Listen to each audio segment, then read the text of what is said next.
camera, that's fine.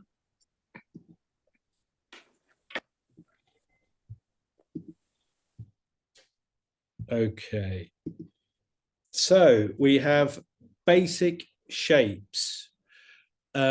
Roughly half of the picture scene is sky, ground, and then the building up is in front of the sky. So if we put a basic horizon somewhere halfway along the page, so I tend to just sketch out like that.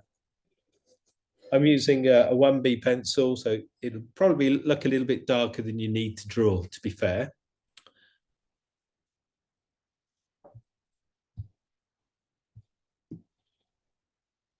And then once you're comfortable with that, then it's a pretty balanced looking picture. It's very symmetrical, which may irritate you. And if you feel that, you could pull it to the left or to the right. I'm going to paint it as is because really I'm challenged. I'm finding the challenge to be to do with the atmospheric perspective. So I will just start with a rectangular shape in the midst of the sky plane. So I'm going to separate the sky plane from the land. So air and earth, literally elements, getting back into the Zen notions of watercolor, because there's certainly this link. And it starts as a rectangle. Interestingly enough, the temple is a rectangular shape. And I like to then bring it forward a little bit as though its toes, like the toes of the temple, creep forward into the square in front.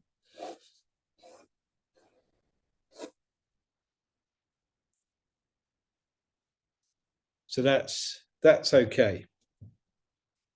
Now, my format is different to the photograph, and maybe yours is as well. So it could be that we pull and squeeze, squash, stretch, those sort of things as we go. But begin with this rectangle. And I've got a feeling that the rectangle is perhaps somewhere close to 2 squares, like a domino, maybe. And then over on the side here, I'm going to pinpoint another little shape.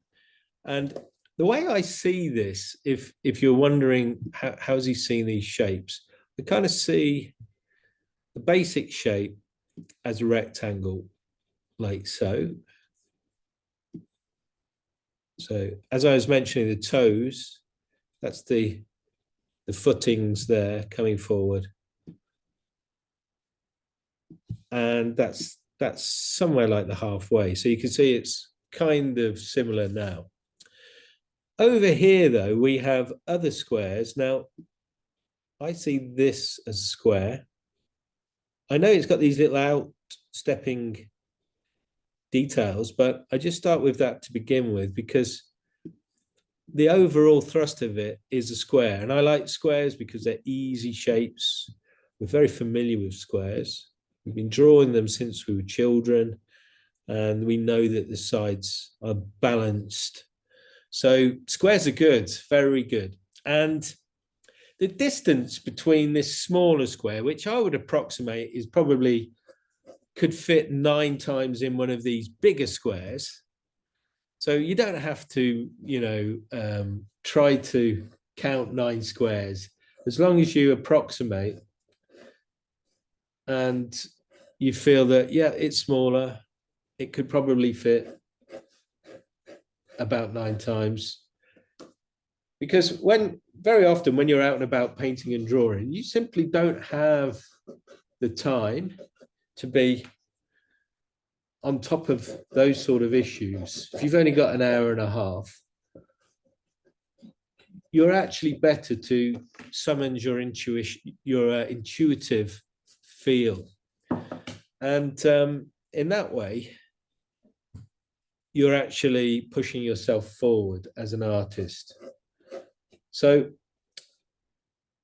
sure, if it was a classical painting that I'm trying to do, a classical watercolor in my studio, I might take a good half an hour getting these shapes correct, or even longer. I look at the distance, the gap between this rectangle and the square, and I just see, well, maybe I've been a bit generous, but it's roughly a square or a bit pinched square. And then on the other side, I've got a similar kind of spacing and another square. So that's my inroads to geometric kind of shapes, satelliting as satellites to the bigger rectangle. Okay, two squares, one rectangle. So that's good, because now what I can start to do is look for the next biggest shape. And of course, we're always tempted to go in for the, the jewelry. We like to go in for the domes, and they're not the next biggest shape. The next biggest shape is this wonderful water feature stretching out before us in front of the temple.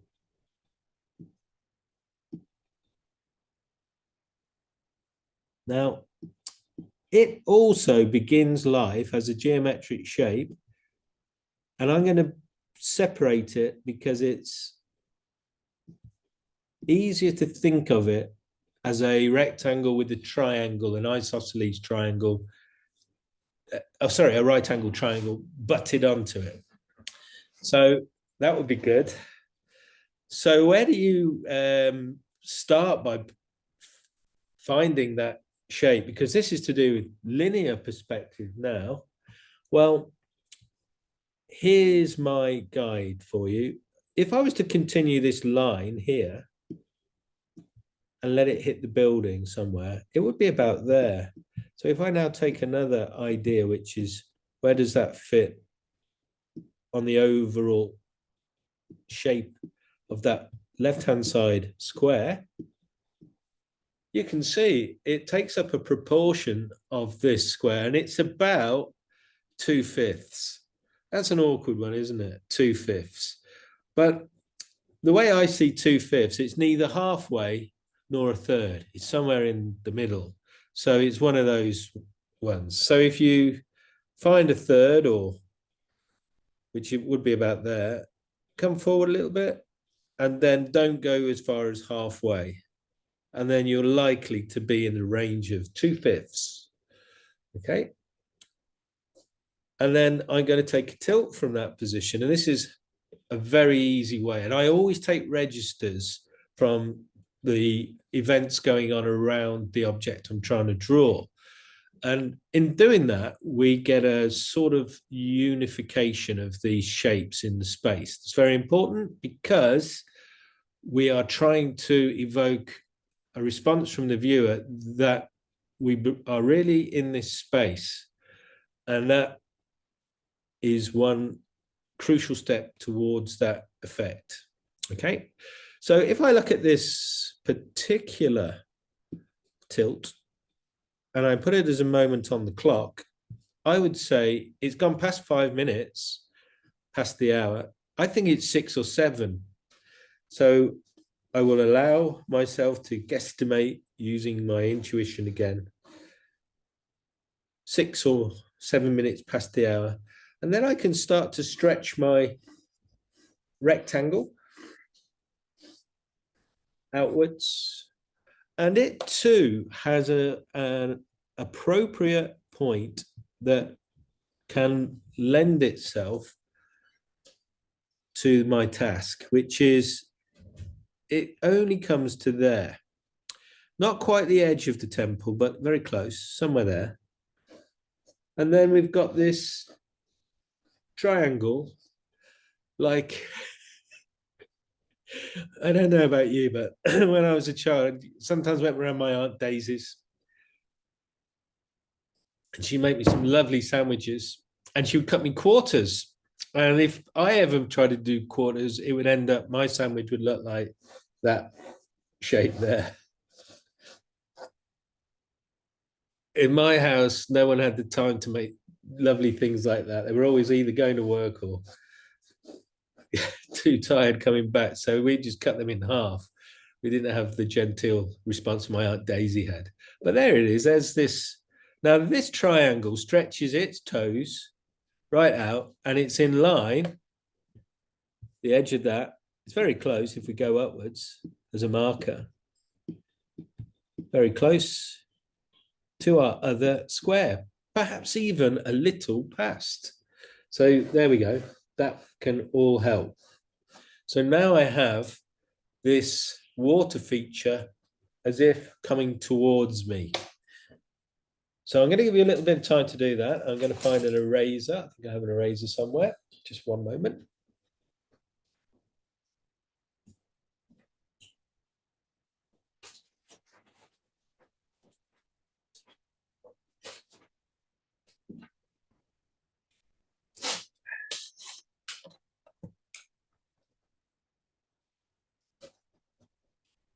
And once you're happy that you've got your basic shapes, the big shapes in order, then you can erase your guidelines. You don't need them anymore.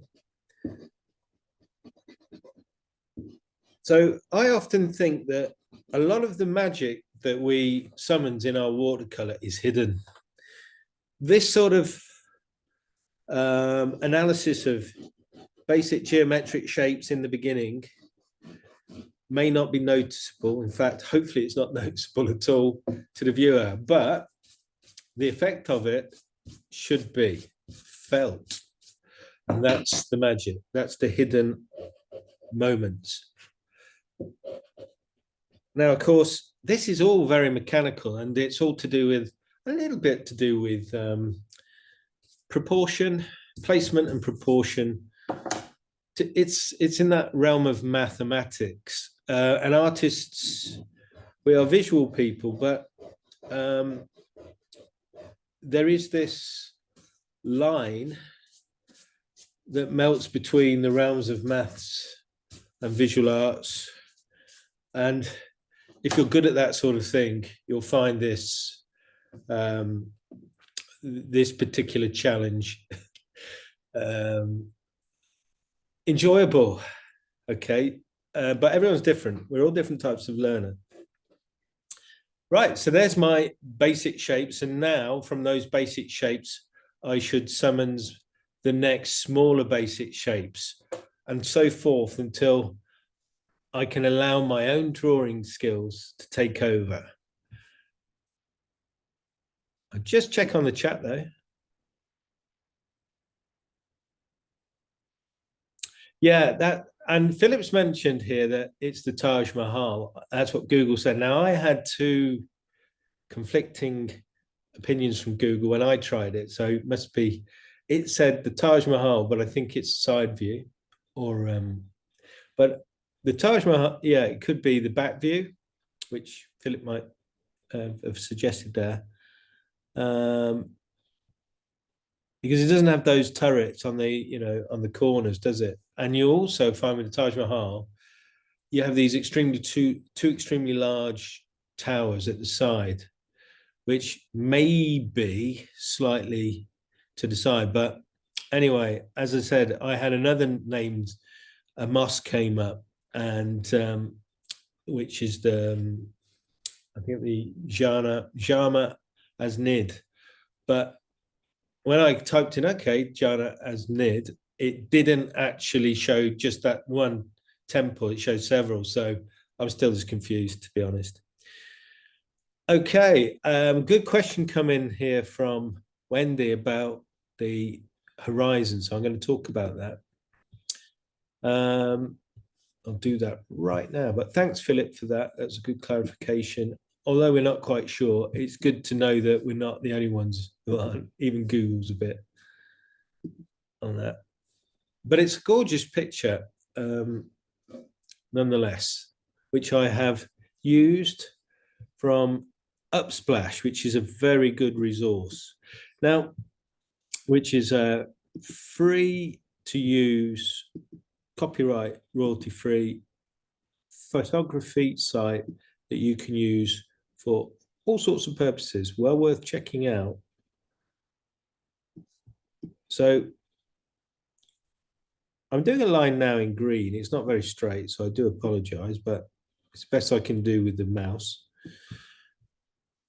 That's what I would estimate to be the horizon. Now, when you cannot see literally the horizon, Wendy, what you have to do, might have mentioned this in Venice, you have to remember your principle that if you take the horizon, it's always at eye level from whichever position you're in. So now I am tilting my ruler so it's a thin line and it's in line with my eyes. Now, as I look directly in front, literally in the distance, that would be the horizon line. That would be sea level at the horizon. But mostly in our busy lives in the urban centres, etc., you don't see it. And if you go in the wood, you'll see trees. You may not see the horizon.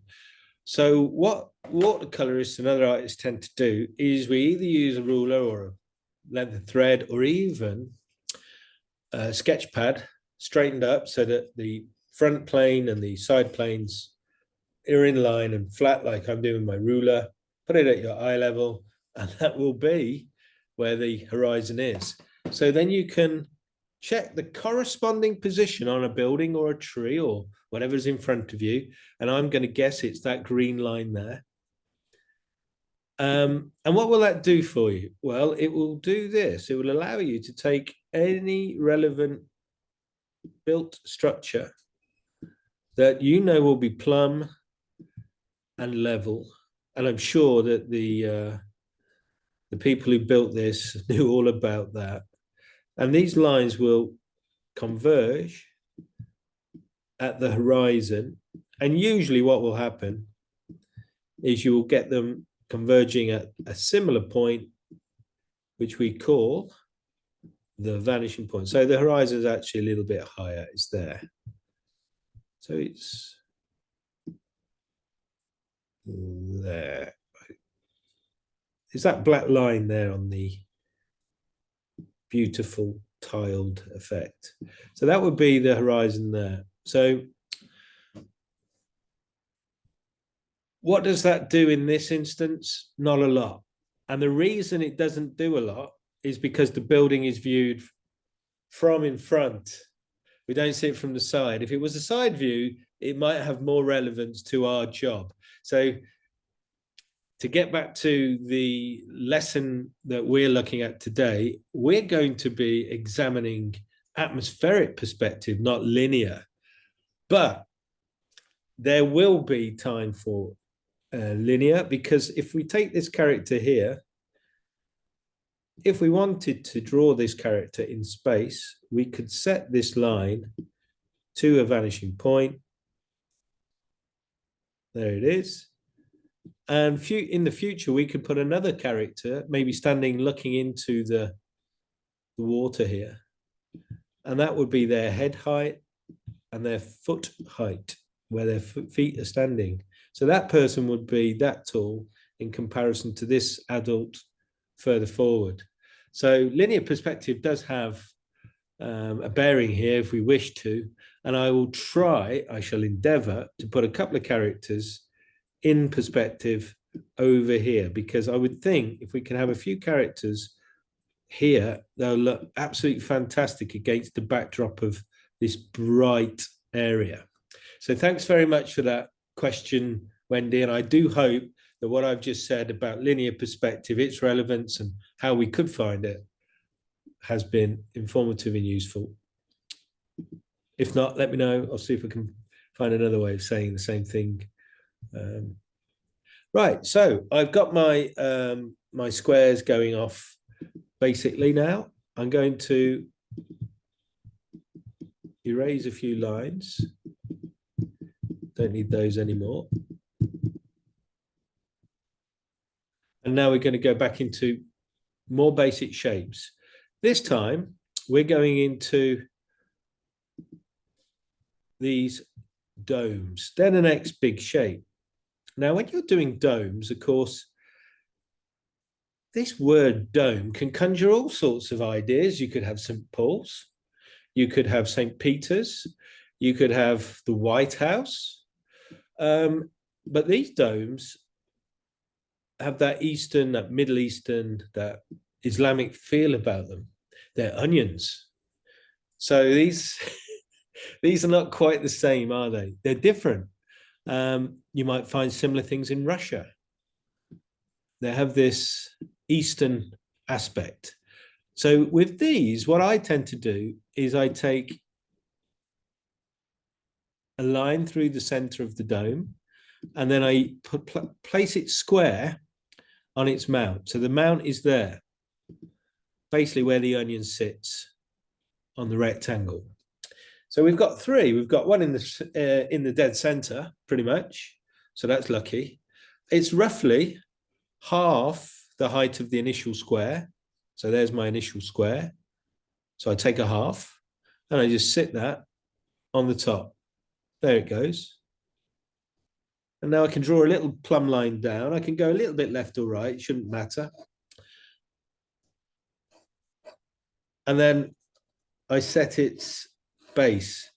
Now, interestingly enough, if you look, the base is the same as the height, pretty much. So that is relevant. And then what I would do if I were you is I would try, it is tricky. There's two ways to do it. There's many ways to do it, actually. But here's one way. If you're feeling up to it, do an S curve like this, go half the way up and then curve the other way. That's a nice method. If you're not feeling up to that, it's okay.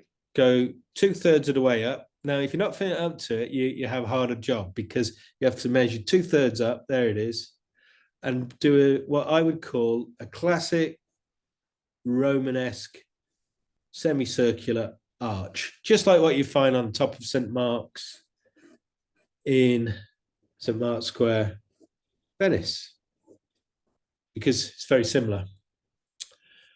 And then once you've got that shape, form, whatever, then you'll have to join it with that S at the top anyway. But at least you've got a form to build upon. You see, so there's many ways of getting to that onion. I hope that's not an offensive way of looking at the temple's dome, but it is an onion shape, isn't it? Kind of. And then once you've got that basic onion shape, then you can erase your guide if you feel comfortable with it. If you're not comfortable yet and you think, oh, maybe I'm a bit lopsided, which I think I am, but I know I can change it later. Then if you're feeling a bit unsure, leave the guides. And then what we're going to do is we're going to move on to our next two. Okay. But before we do that, I want to find something that I haven't mentioned. There is a big shape. I'm going to do this one in orange because the rectangle is divided into three. We have a left hand, a right hand, and a central square. Don't know if that's helping the way I'm showing you that, but it might do. And it reminds me of those old cameras you used to have, you know. They used to, before we used our phones, it's got like a little box in front where this dome sits upon. So if I now carefully draw this rectangle, it's almost a square, but I hasten to add it's not quite. It's a bit taller maybe.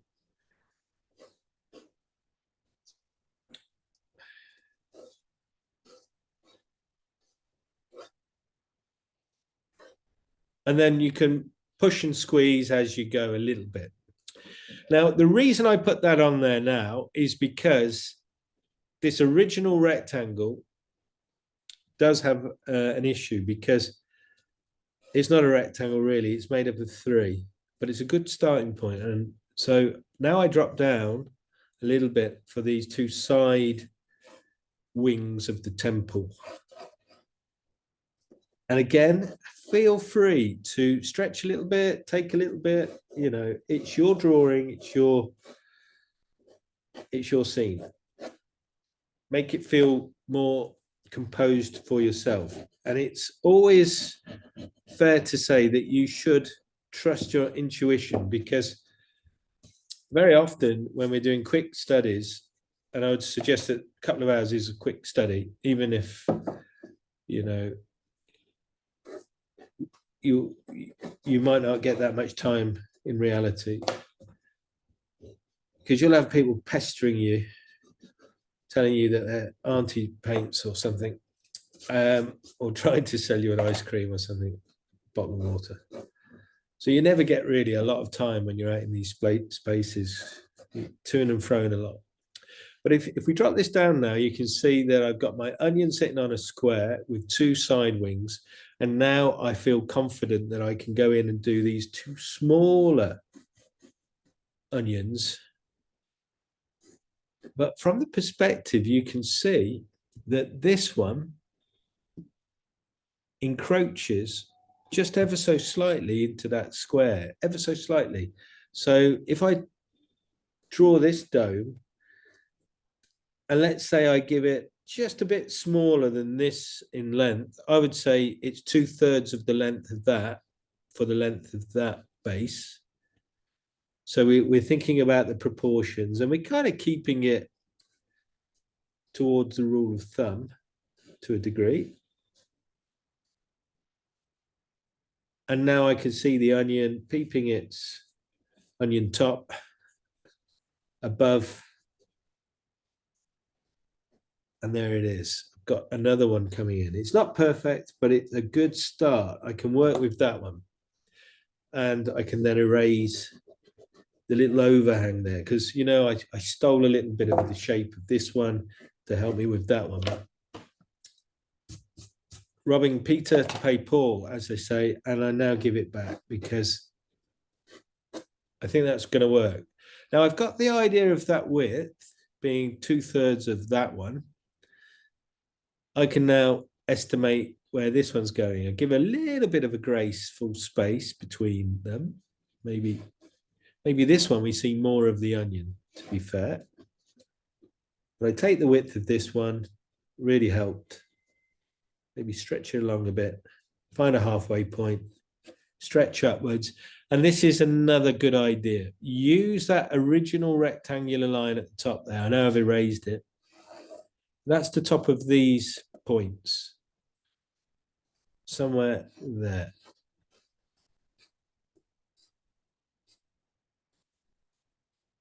And there we are. Our temple is starting to take shape.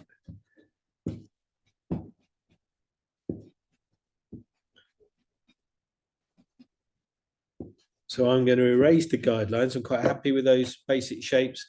Later on, I'll come back to them. But first of all, I need to manage those other shapes and see if I can fit those in as well.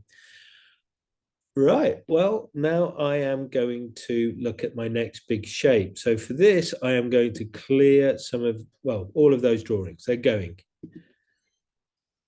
That's good. Because now I'm going to focus on this fellow here.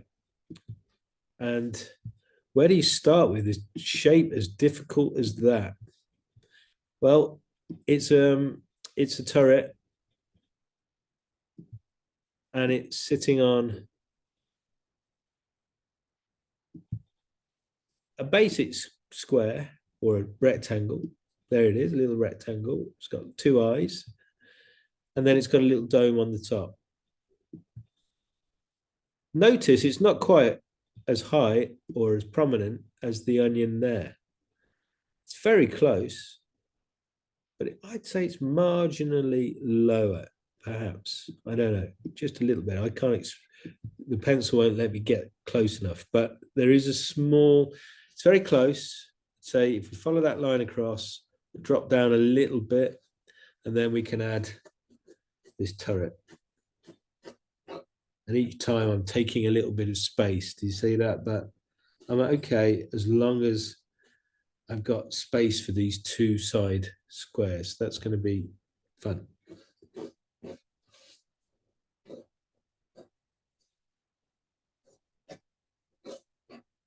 Okay.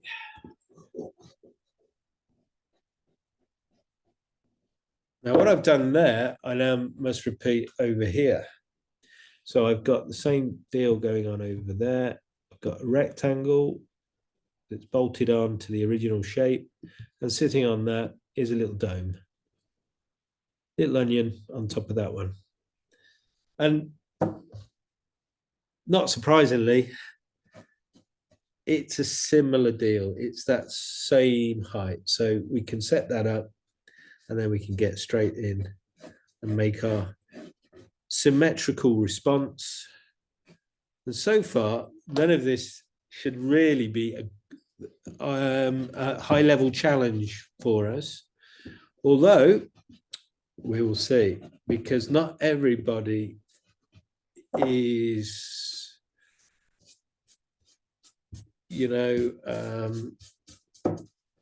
fluent with these sort of basic proportions.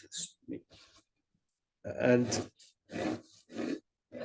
the more we practice it, the better we get, to be honest. And if it's the first time you've ever used this approach, that also takes some time to get used to.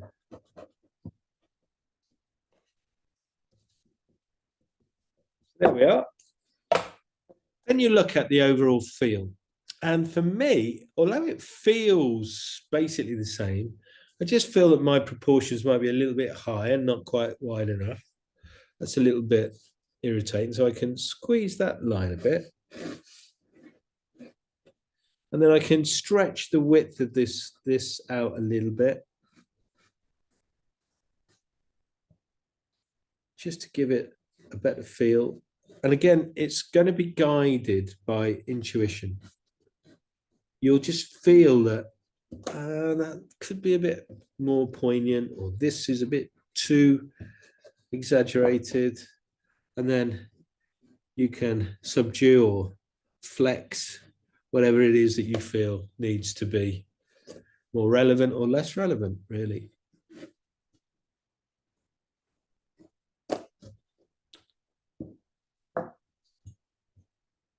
Right, so doing very well so far. I think we're okay. I hope so. And then we've got those little domes sitting on the other corners. So this mosque or temple is like a little castle.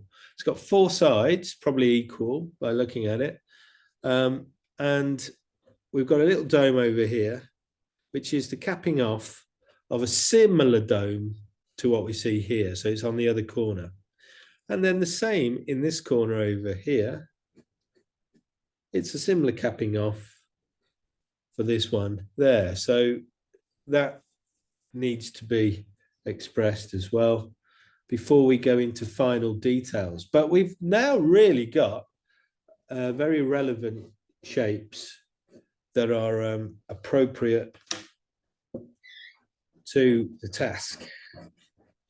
And I'm hoping that now we've got these, we're going to find making the details a doddle, as they say. It should become quite automatic because you've now managed to simplify everything. And the big shapes are found. The little ones tend to find their own shapes. You'll see. You'll find the space for them. So I always say that find the big shapes first and the little ones will find themselves. Okay, the dome sitting on top of the square. So remember, we have this square here. I'm going to chat in a moment, but just for now, that square is supposedly this square. And then above it, there is this shape here. Now, this reminds me of what the butler used to bring to the fancy dining table, a silver platter with a lid. That's kind of what it reminds me of. But it's levitating, literally levitating on top of the square. It has the same footprint, i.e. the width of it is the same, but then the center point, I think, that square there going up, although it doesn't look very square from the side. There it is, that's better. It's the same height as half the width. So it's like an inverted letter T. That's what I think. So that when I now start to bring in the silver platter idea with the fancy tray over the top, hopefully that doesn't feel too out of place. Hope that's working for you, because we just repeat that idea over here. But maybe because it's slightly closer, I would say, yeah, it could be just a fraction bigger overall. That square, it's getting closer to us. So fractionally now, I'm allowing that idea of ambient perspective, because as we look at the scene, this is closest to us. Therefore, it would be appropriate to just increase it fractionally. And we don't necessarily have to increase it by very much at all. The effect will be given just by almost implication. Just because you make it a bit bigger, it's just fractionally a millimeter or so bigger than that one. It now pulls towards us a little bit more. Okay, I hope that's making sense so far. I'm going to check the chat and see if everybody's okay.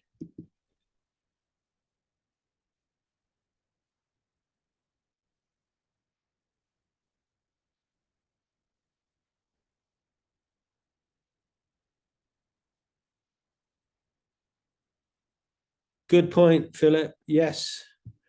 So Philip's asked, do the two sides of the water feature converge at the V point? Well, they should do. Eventually, those lines will converge, so it will be higher than. Now, I haven't explained one thing, which is necessary at this point, because you've opened the doorway to further inquiry, as they say. So the horizon, I wouldn't say it's going to be higher than the wall behind. We should see the horizon behind. In which case, if that was true, that tree there is growing because it's lower. So if you see what I mean, that would be lower down. There is another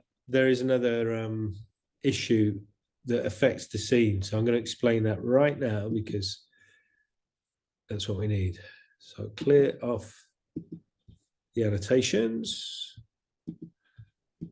Right. If I was seeing this viewpoint from the ground, then the horizon line will converge with these 2 points, because these are set on the ground. However, and they do. I mean, if you're on the ground and you're looking, these lines will continue off, and they should point to the horizon. But in which case, as Philip's pointed out, he called you Peter. Sorry about that. These lines would therefore implicate that point there as being the horizon line. So why isn't it? That means the horizon should be visible there. And it could be that it's so misty that you're not actually seeing the horizon. But no, that's not the case. The point I'm getting to is we, the photographer and the artist sitting looking down on this scene, are high up, and we're in another temple looking across at this one, and what is below is that plinth. So from this position, I would strongly suggest it alters our reading of that situation. We seem to be the same height as that line that you just drawn through the side temple thingy. Hang on. We're seeing that flat. This one here. No, on the left-hand side, the furthest left thing, we're seeing that flat across the middle. Right, this side temple here, yeah. So I think do you see this line here? It's tilting down. Oh, for some reason I can't draw these things how I want, but it's tilting down to the right, and this one's tilting down to the left. So the horizon really is going to be lower.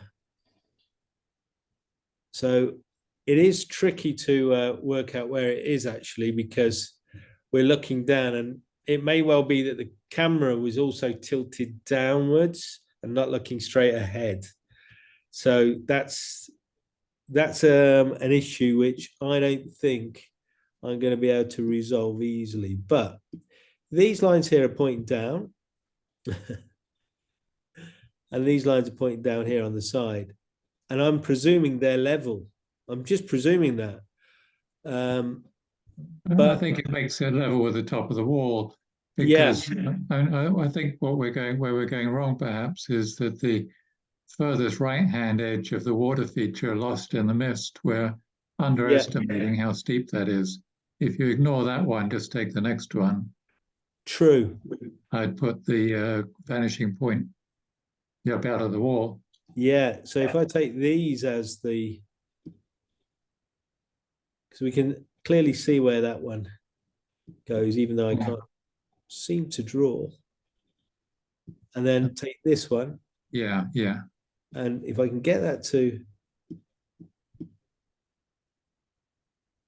move appropriately. Yeah, now we're starting to see where it's going to end. Yeah, so that right-hand edge of the feature must be a different angle than we estimate. You think. Yeah, it is, I think, and I think there's something to do with the atmosphere. It's quite misty, but yeah, that would look about correct, because that would therefore mean, if I could just get out there, it's very much in line with the wall. So that's why you can't see the horizon, because it's been, if it's not in line with the wall, I would say it's somewhere there. And you just about see a blue haze, which I suspect is distant trees or buildings. So I hope that's not confused us any further, but these lines do line up at the horizon, but we can't see it because of the atmosphere. And that's the crucial thing. Sometimes it's more important to get the appropriate proportions and their tilts in their placements than it is to be able to see the horizon. If we can't see it, there's no point in overly thinking it. But yeah, I see what you're saying, Philip, and I do agree. I think now, therefore, the horizon is about there, just above the wall. And I can see a little faint shadow there, which, of course, we don't know what that is. It could be built upon the horizon, therefore it could be trees or buildings. But whatever it is, it's very close to the horizon. Anyway, I've digressed, so I'm going to get back to, if that's okay, get back to the drawing. So yeah, I can't really see that line so well, but I'm going to assume that my idea is okay. We will see. Right, so where to next? Well, we've got our basic caps sitting on our side wings of the temple. Now we can go into much bigger details again, or the next biggest detail, which would be this central arch. So we go from domes to arches. Now, as we look at this arch, we'll see that it is bigger than the three arches that are in the center. One's in the center, sorry, and two at the side. And they're pretty much consistent in size. What's the proportional difference? Well, I'm going to estimate that maybe 6 of these ones could fit in roughly, or 5 or 6 could fit in that one. So with that in mind, how do I know how big to make the biggest one? Well, if I use the square as it's set out, here we go. This square here, it's again roughly 2/5 down from the top of the square. So almost like a cigarette box. Remember the old cigarette boxes that sort of cantilever there? Well, if I look at that box as the cigarette box and now think 2/5 of the way down, I now have a center point for my first arch. So I just draw a general arch shape, keeping it within the confines of the footprint of that dome. It is smaller marginally, although on the right hand side it lines up with that right hand side of that dome. How do I know? Well, if I just take a line down, it's very, this pencil thing is really playing up today. This is very close to there,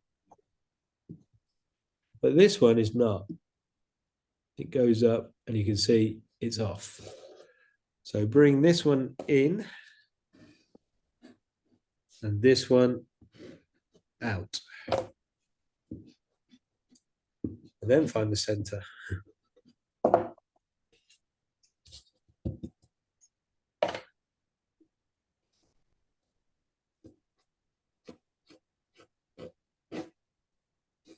So it's interesting, really, that when we look at these, what we could term as simple shapes, in the context, there's so many of them that, you know, they do become a little bit more engrossing, challenging.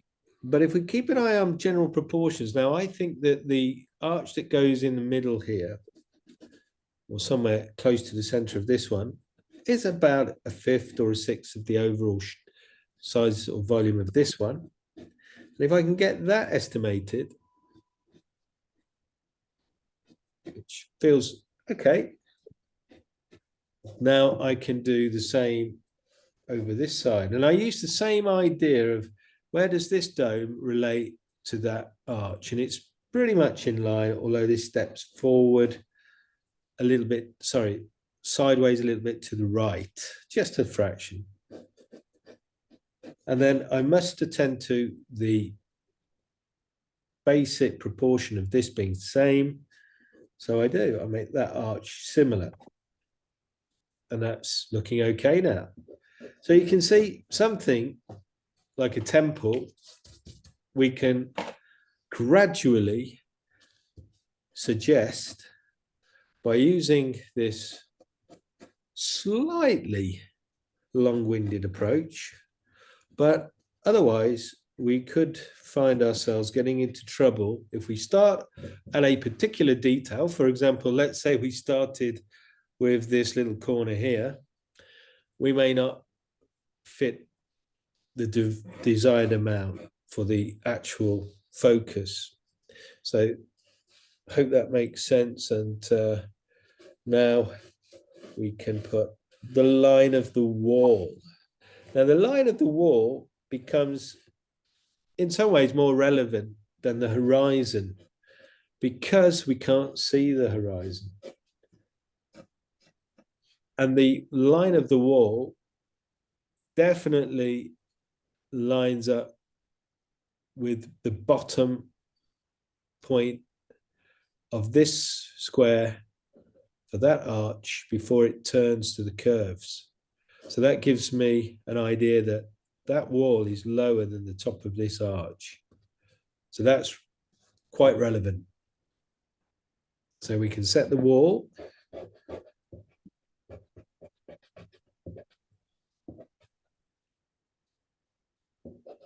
Which I'm doing now. And then we can move on to the next detail.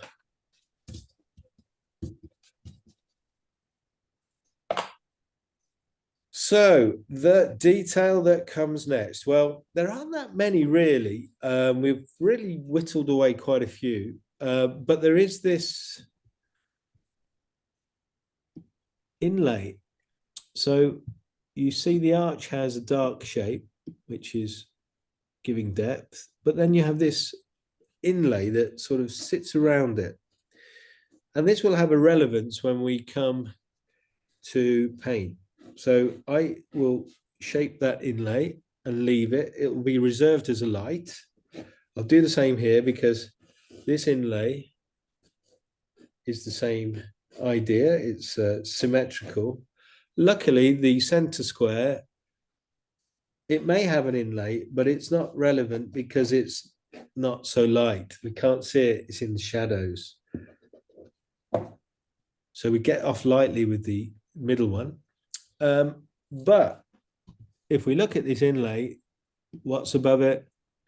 Another little square, like a faux window, which is more of a conceptual idea rather than a real literal window. And then that is a little levitating square as well, which rises up somewhere in the center of the wall, seemingly close to the level of the top of that arch, but not quite. So if I take the level of the arch here and take a line outwards, it's more in keeping with some of the framework around that white or light shape. So now I have the square for setting my arched window, which, if it is the Taj Mahal, we'll know that this is an important, this was a tribute to the dead wife of the emperor, and these would be spiritual windows, I guess. Never meant to be opened. But there they are. That's good. But it leads us to the big inlay, which I've forgotten to talk about really, because I was doing the other arches. But look, this inlay is like a very wide pair of trousers, maybe for a cowboy with very bow legs, maybe John Wayne's trousers. More Mexican looking, actually. There they are. And they come out quite wide.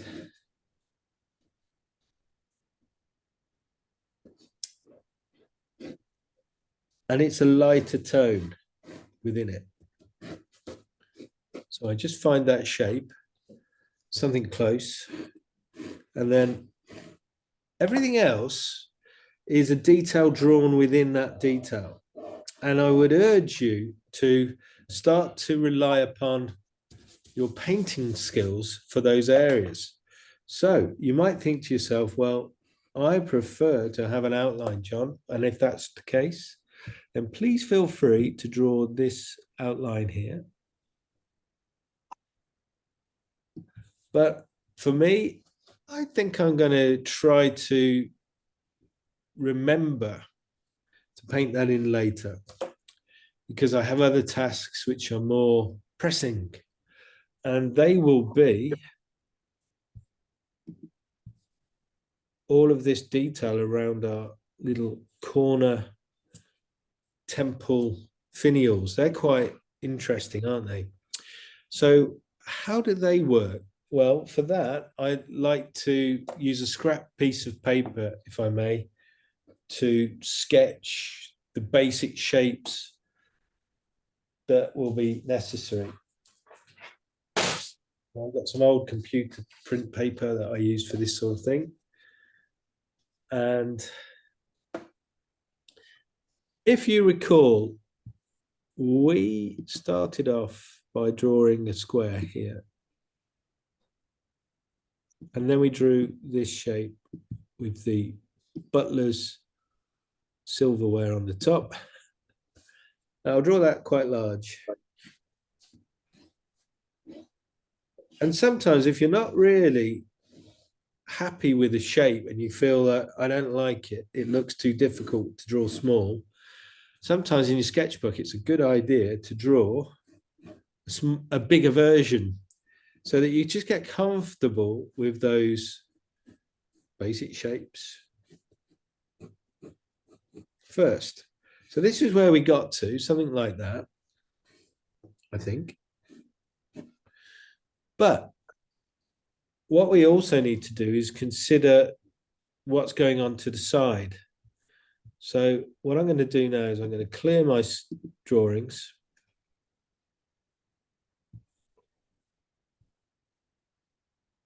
And I'm going to enlarge that screen a little bit in that area.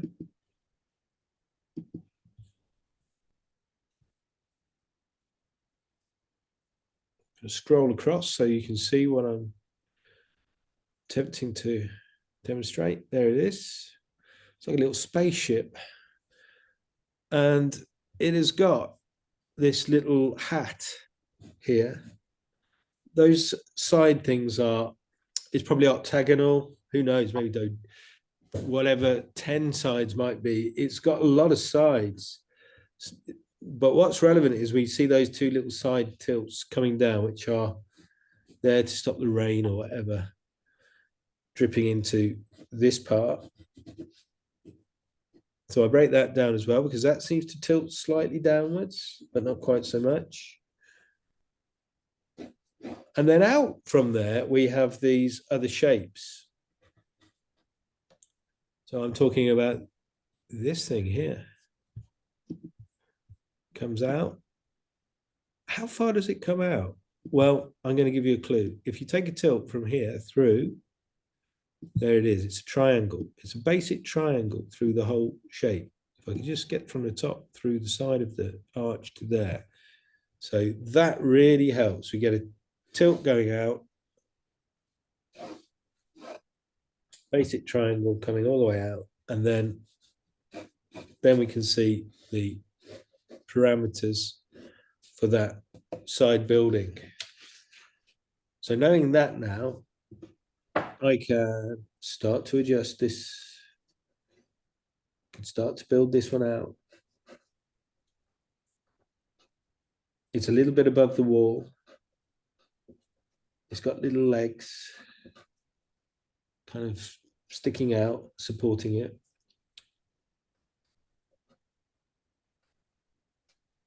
And even if we don't draw it absolutely perfectly, because of the atmosphere in this painting, if we can capture that, this will work, you'll see. So I'm drawing that shape now. It's a little bit small, I know, but that's fine.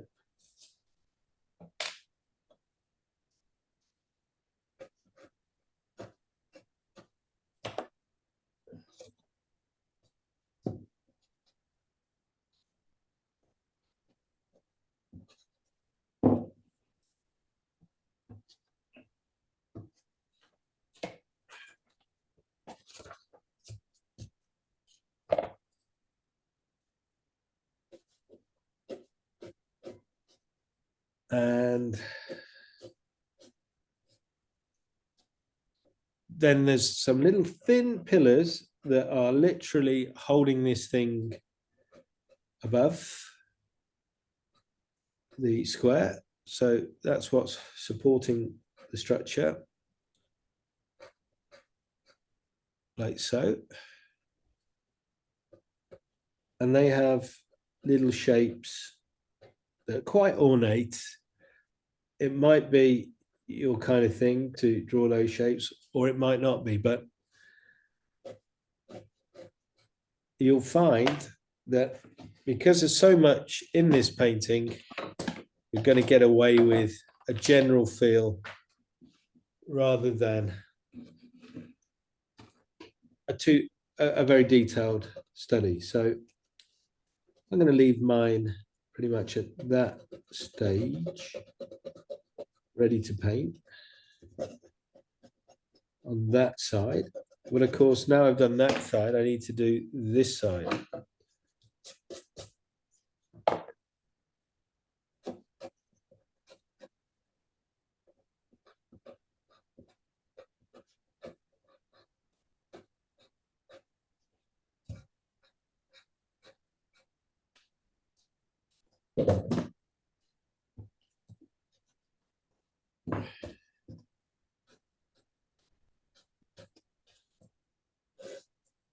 Here we are.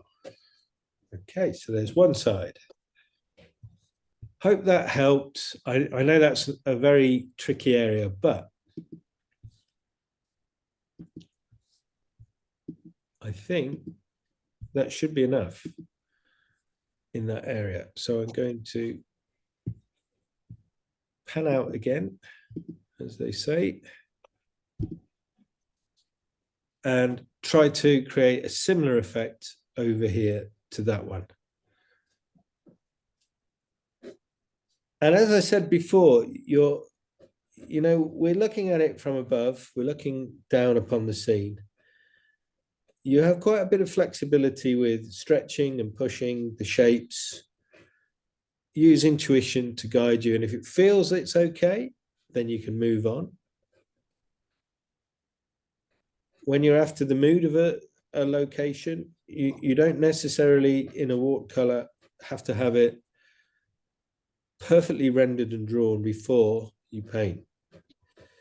In fact, sometimes it really is more beneficial to just have a kind of a feel that it does, and it seems effortless to you, than something that looks like, oh my goodness, that person took hours to get that looking like that. Because that can be brilliant, but if it looks like it took you hours and there's something wrong, that then becomes almost self-defeating. So even if there's just a little bit here and there that's not right, like, some of these pillars are not quite straight and they're a little bit insinuated rather than formed, that's better in many ways, you'll see. And if I have to move the wall, I will, and I did. So there, the wall got moved eventually, just to suit my painting.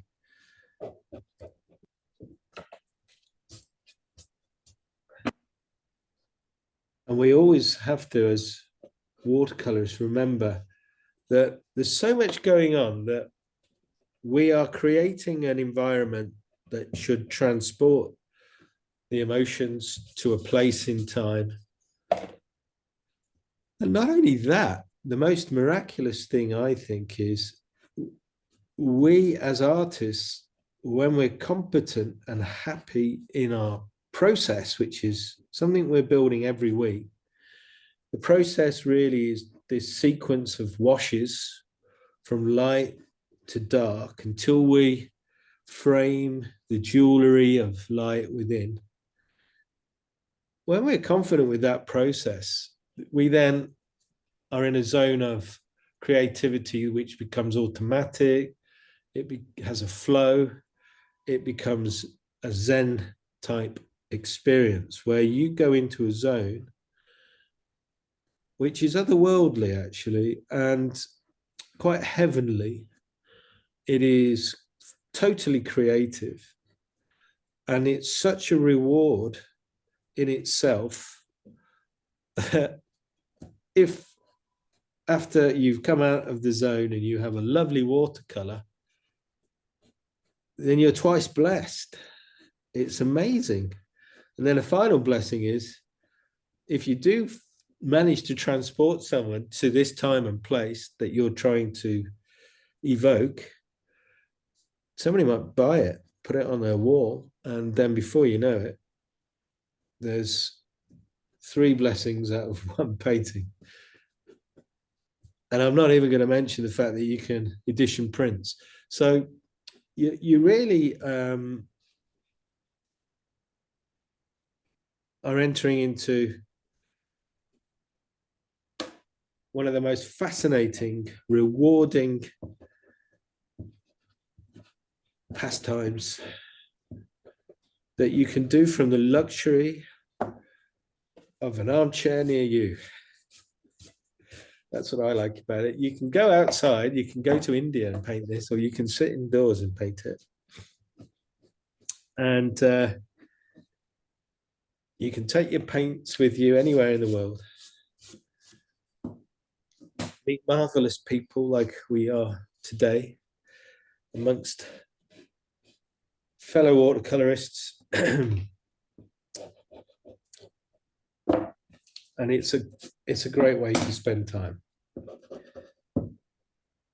So while I've been chatting there about the benefits of some of the benefits of watercolors, I'm also finishing off these details. I don't think I really need to go into too much detail about these little towers. They're like little siblings to the bigger ones. If you're struggling with the bigger ones, take your time. There's no rush. There will be a little bit of time for a cup of tea in a moment, because once I've done the drawing demonstration, we'll have a little break, or you continue to paint. You can have, if you finish with me, you know, at the same time, well done. You can have a cup of tea too if you need it. But as you see, in that little tower there, I've completely suggested, rather than compete with the photograph, you know, I'm building these two little things which are sitting outside. Now, I mentioned ellipsoid circles, and that's kind of basically what they are. So let's think about what's going on with the ellipsoid circle.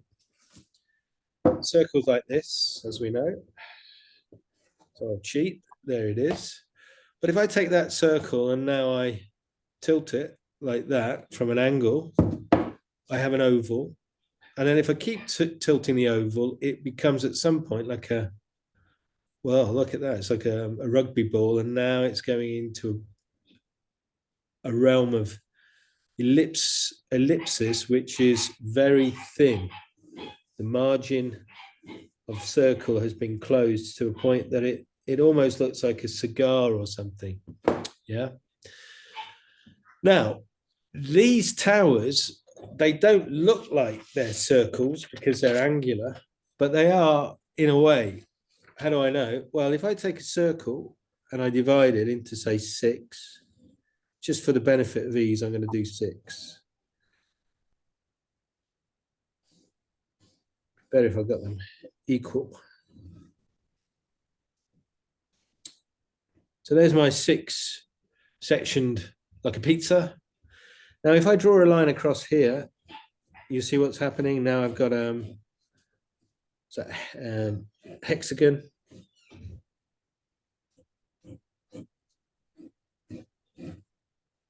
What happens to that hexagon if I tilt it? You might even see a cube in there if you have a keen eye. But if I now tilt that, look what happens as I go into ellipsoid shape. I'll get something, if I can keep it flat, see if I can put it on there. As I tilt it now, hopefully it will start to make more sense. You'll start to see something reminiscent of that shape you're seeing on that top of that tower thing there. So it is an ellipsoid, but it's an ellipsis of a hex. Well, it's probably an octagonal thing actually, but so what do? Well, don't worry, that's the first thing. Draw an ellipsoid shape like I did there, and then just tilt the sides down like little hats. And there it is. That's what a watercolorist would do. Because watercolorists are a sane bunch. You don't like to test their sanity because they don't need to. They've got little tricks like that which help them to remain calm in a situation where others might throw the towel in. Watercolorists will just happily get to the point without having to be overly stressed. So there's my little shapes, quite nice. I like them. I know that there's more inside. It's not a bell tower, but it's a little observation tower, something like a Christian bell tower, though, because it has these little shapes. So I just draw a couple of little shapes, but make them not symmetrical, but give them a certain amount of asymmetry of some degree. And there we are. There is my scene. It is literally a few details away, which we can add these little finial things. You can even paint those on for sure, if you prefer, which I do. But if you must draw them, draw them. We're very much close now to painting. Some of you will be like, but I haven't finished drawing yet, John. Well, don't stress, don't worry. You're going to have a little break. Don't forget to put this little recessed square, which follows the kind of symmetry or the idea of this one to a degree. But remember that if that line is going outwards, it converges as it goes away and diverges as it comes towards us. So give a bit more distance from here to here than you would from there to there. That's all I really think I need to show you. But we do have people walking around, and that's always a great opportunity for the linear perspective that Wendy mentioned at the beginning, because we really need to think about that. And it also does another thing. What it does is it gives you a sense of the awesome scale of this building. So that's very much in the line of watercolorists' pursuits. We like to show the splendid awe and wonder of everything that is within those descriptions. So we'll go for that. And a good way to do that, as I mentioned at the beginning there, is we can start to build characters into the scene. So looking at this fellow here marching gun by, he's probably a tourist. There's the top of his head, there's his foot.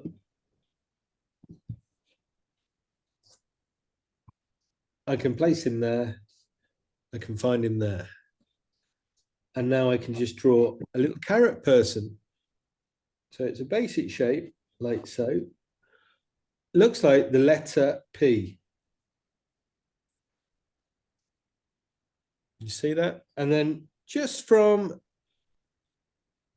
towards the center there of that letter P, pull a little leg out and there, let it step like so. And now we have a person walking, you'll see. Now, the other people, they're further away. So we could use this character to determine what they're going to look like. So let's pick a spot. We know that the wall is likely to be close to the horizon.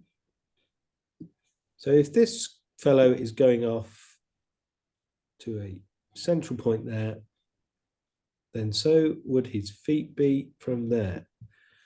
And that means that the people who would be, say, here are going to be that tall. Actually, that's not a good example because he's standing in the water, but let's put that guy there. That's a person there, a little carrot person. So if I have a line going off like so,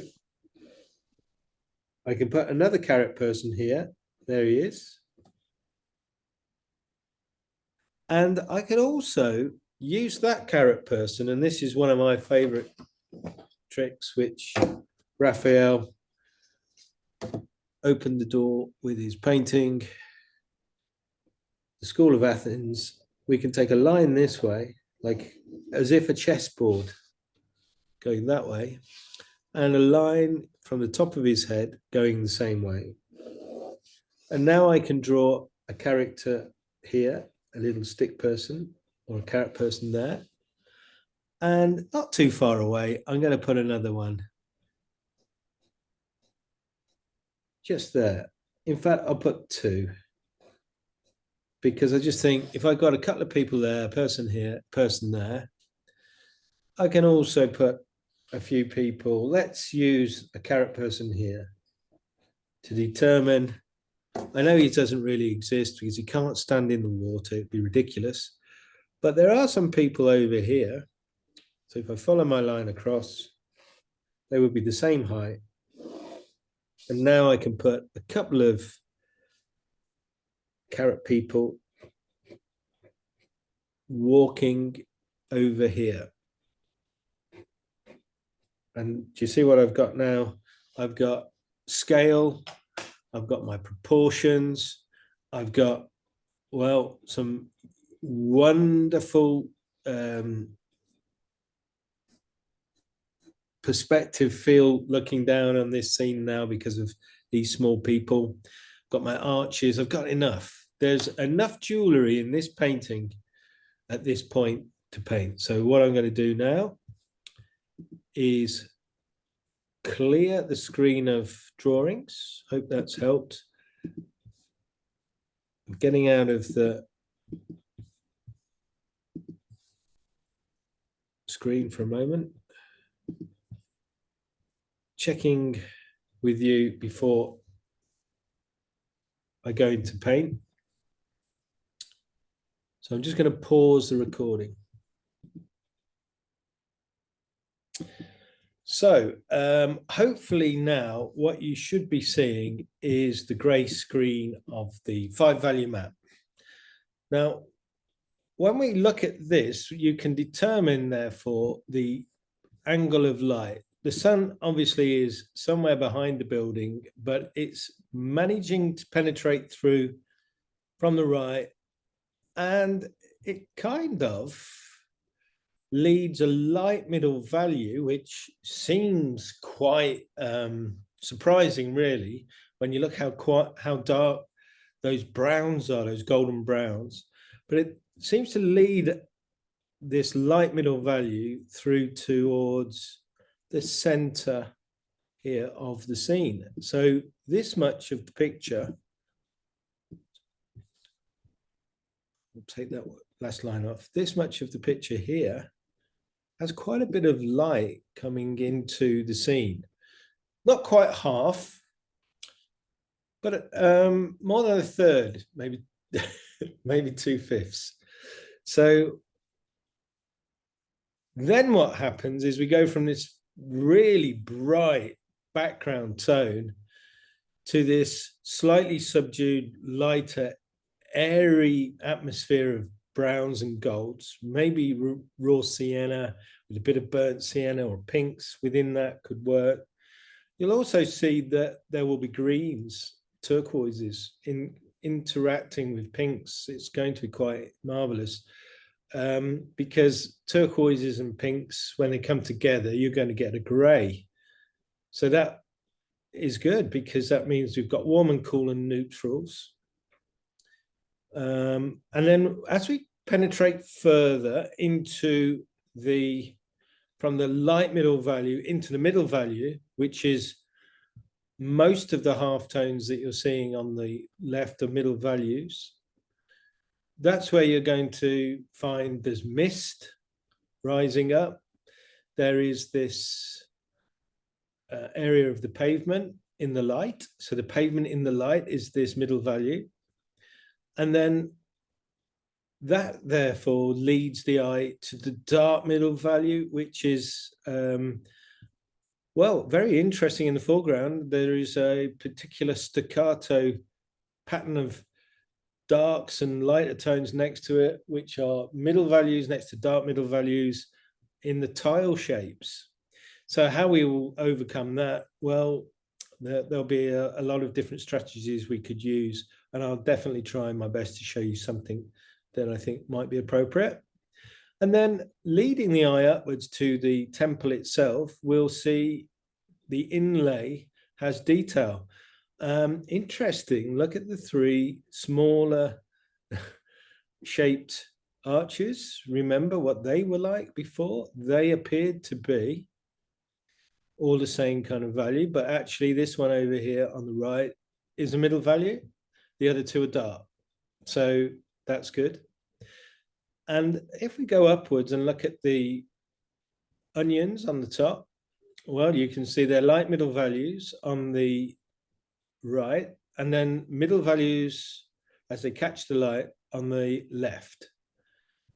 And these smaller minaret towers, which have shadows within them, have a darker underside to their little hats. So we've got lots to gain here. It's going to be fun. The only other thing I need to mention really is, of course, this side has a tower, which is light middle value as a silhouette. And then over here, we're not far off a silhouette, really. We could take it with two values. It would be a middle value with a dark middle value. But this one's definitely a light middle value. So there we are. That's the value map. That's going to help us through our wash process. So I will leave that. Now I'm going to take that screen off and I will share the usual viewpoint, which is this one. Oh, I'm going to clear that one down. There we go. So my usual screen that I share looks something like this. So hopefully that's going to help everybody.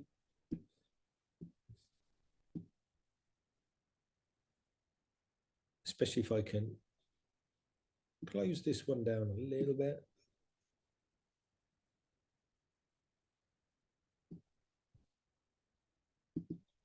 That would be better.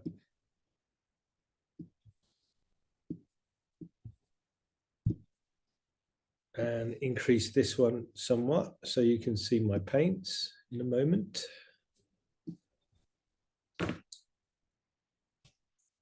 I would recommend taping out your scene if you can.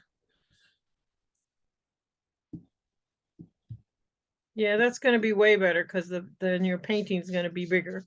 Yeah, I thought it would help. What I will do though is I will zoom in every now and then,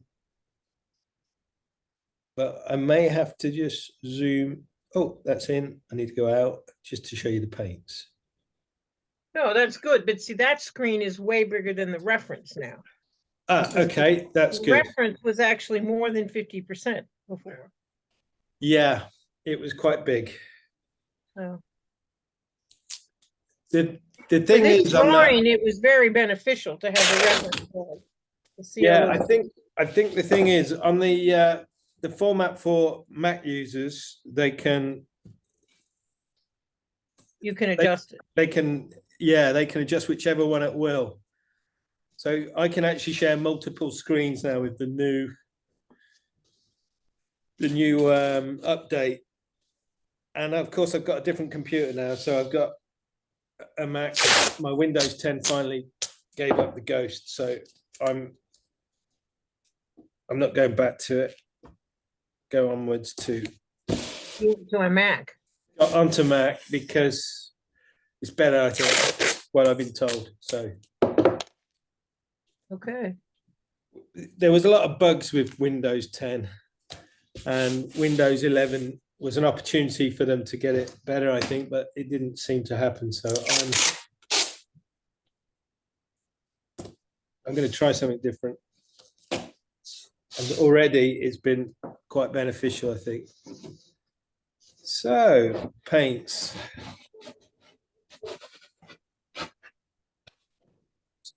Pulling, sorry, just getting my paint tray out.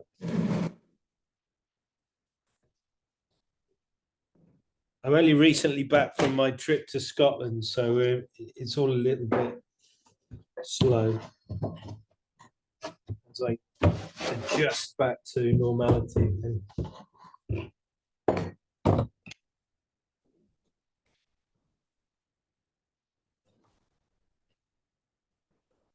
The important thing is to bring the tea somewhere you can reach it. Now, the paints. I did mention standard set, so there it is.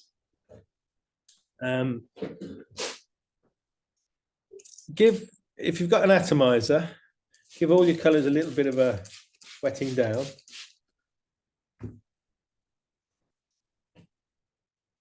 And this is cobalt teal blue. I don't have cobalt teal turquoise. I don't know why I've really used it all. So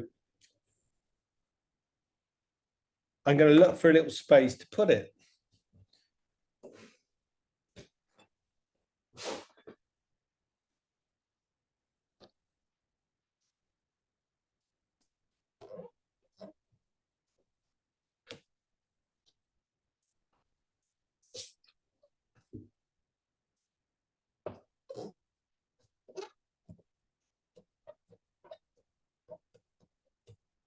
It's always exciting when you get to use a new color or a different color that you don't usually use.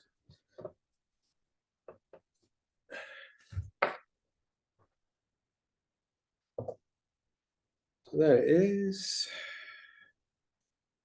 Now, what did I do with the brushes? Oh, I have there.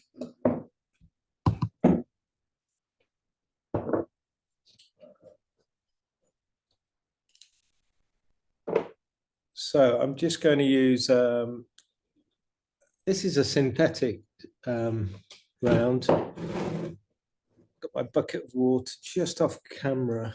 But I'm going to make a light tea wash with this color. Tea thickness being the important aspect, really.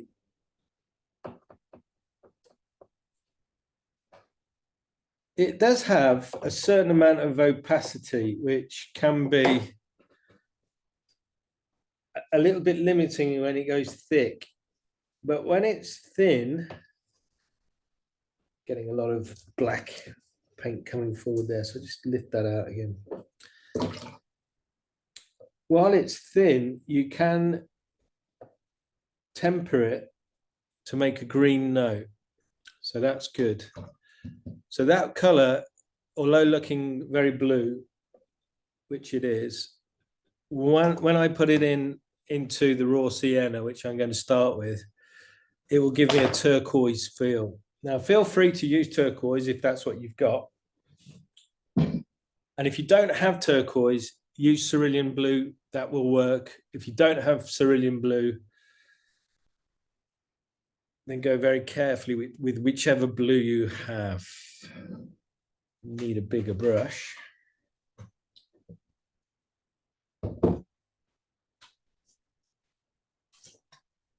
Okay, so I've got a small squirrel here, that squirrel brush, that should do it. I'm going to take my raw sienna and I'm going to make a tea wash. I would like to keep a little bit of light here. So as I bring this wash in now, it's going to unify everything, by the way. It's tea wash, it even looks like tea. And I'm just going to drag it in using the side of my brush with a little bit of a diagonal flare. Last week, I did the same with the scene from Vigno di Bagno, which it looked great. Well done, everyone. We've really started to get our watercolors feeling exciting with that first painting. So good. Just check I am recording. Oh, yeah, we are. That's good. So you can see I've left a little bit of light here and there, and that's quite deliberate. And while I've got my paper towel, which, no, I don't have a paper towel. While I've got this towel, I'll just squeeze the brush, the squirrel brush. Any brush will do, big mop. And I'm softening edges where I've left some light.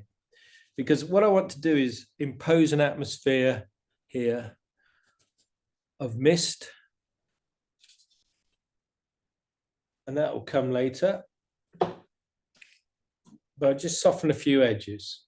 And now I'm going to clean my brush. So I've got a clean brush. Just closing that box up so I can see more clearly. There we go. And I'm picking up that cobalt teal, and I'm going to drop it in. And as I said, what it does, as long as I get it to a similar thickness or slightly thicker, it'll give me that cool aspect in that sky. Because it is a warm sky, but of course there is a little bit of the blue coming through, and I kind of want to capture that.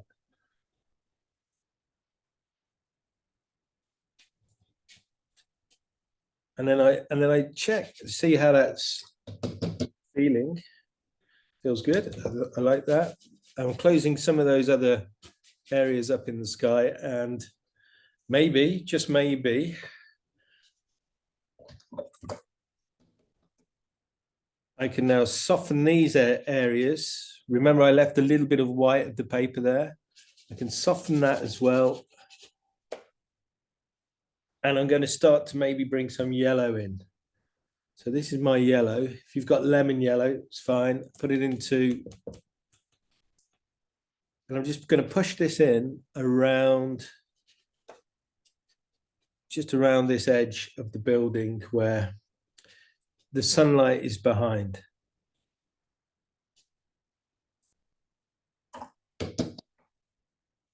I'm just having a little bit of fun there, and maybe a touch of orange, if I've got some orange, just to warm that up. But you notice I'm kind of leading the eye to the edge of the building where there's a blast of that color, but I'm also keeping it very light. So I'll clean out to a light.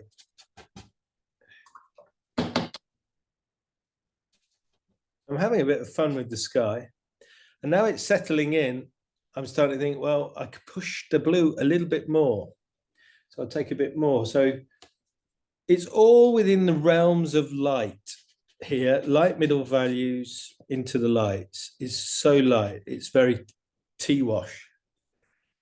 Now, some of that atmosphere somehow is breaking through into the next area as well. So this is where these two will meet, and you do get a certain amount of, because of the orange within the raw sienna meeting the blue within the teal, you'll get a graying.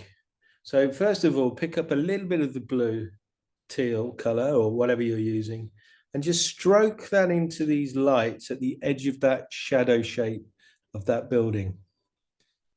And then squeeze your cloth and just tickle a little bit more of that blue, because it'll still be a little bit of it on your brush, into those areas. And what will happen is you'll get this hazy mixture of warms and cools. Okay, so that's really the lights. To get the light middle values now, I take this weak tea and I'm adding a little bit of orange.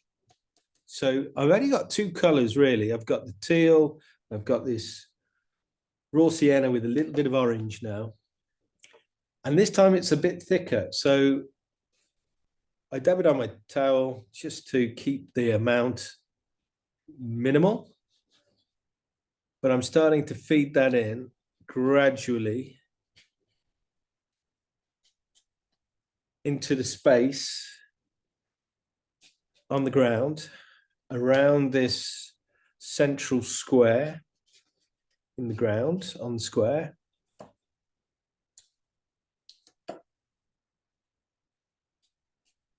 And I'm also going kind of diagonally, because I'm trying to compete with the light coming in from this aperture, from the direction that is set in the atmosphere. So orange going now to a coffee thickness. And I kind of raking it, but what I'm not explaining very well is the sun is the fixed light source. Through the haze, if my sunshine is off screen and it's here, that dot there, Let's make the sunshine that dot there. My raked light will come from that direction. So this can also rake, this can rake, this can rake. And what I mean by raking is, imagine you had a rake in your hand and you were raking gravel and you took the line from here through. So this area would rake that way. This area would rake that way. This area would rake this way. So I'm having a bit of fun building up gradual sort of spokes on a bicycle wheel going to a this is my predestined shape for where the light's coming from. That is my sun. It's actually behind the building over there, but it's better just to give you a point, a fixed point. And I look at that, and while it's settling in, I think, is that working? And if it isn't, I'll challenge myself, because I'm building up slowly to catch this one. I don't want to rush. So I'm going to take a little bit of a step back, add yellow, because yellow comes in the highest brightness spectrums. And the orange is it's light, but it's slightly lighter. So I can add this now around the edge of my blue, green, teal aura of tones.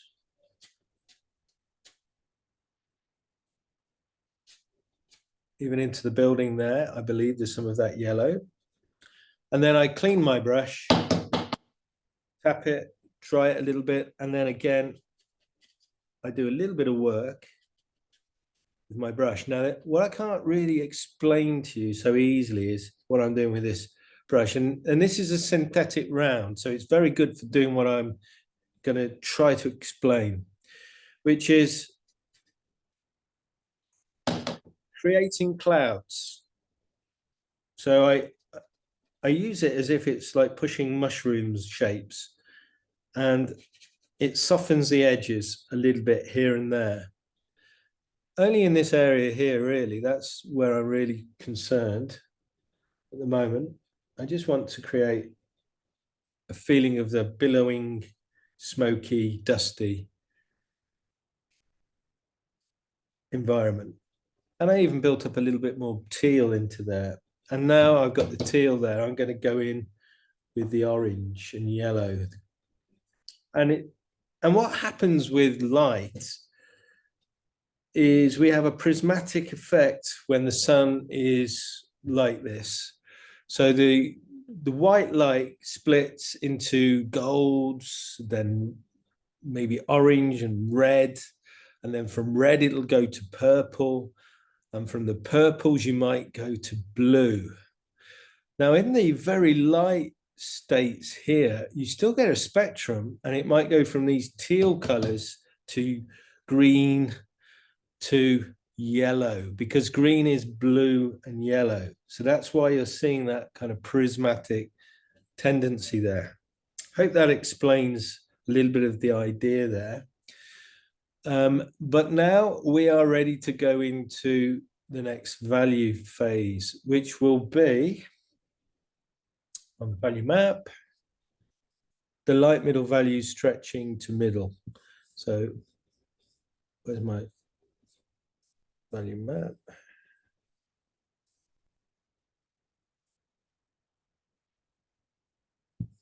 I can't find it. Must have disappeared.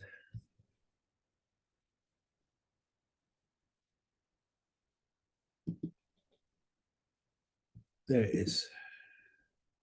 So there's the value map, and you can see clearly now we're going from these light middle values towards the middle values, but I haven't put any values up on those onions yet, on those domes. So that has to come now. And if we look closely, they are cool colors. So it's the teal color again. So I'm going to go a little bit thicker. So that's more like coffee thickness now. And I'm going to start to bring that in.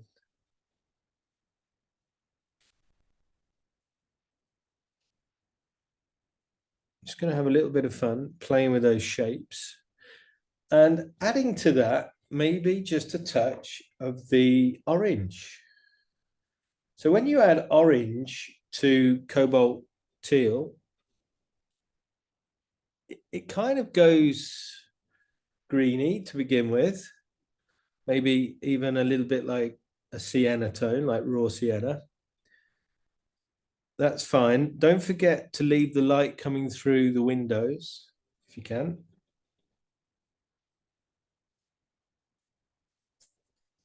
But it'll also go grey as the two neutralize each other.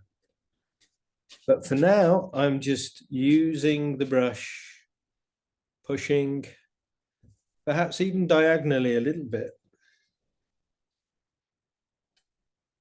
as I put these light middle values up there in the onion shapes. This one down here, the same.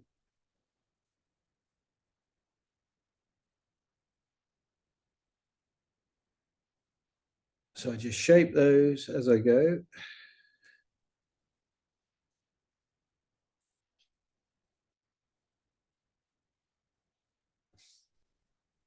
So it's cobalt teal or cerulean blue, if that's what you've got. Touch of orange. Maybe push a little bit more blue than orange to go towards a bluey grey.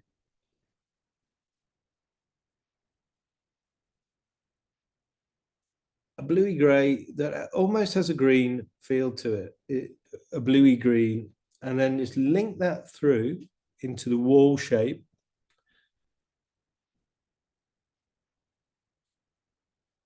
Up into the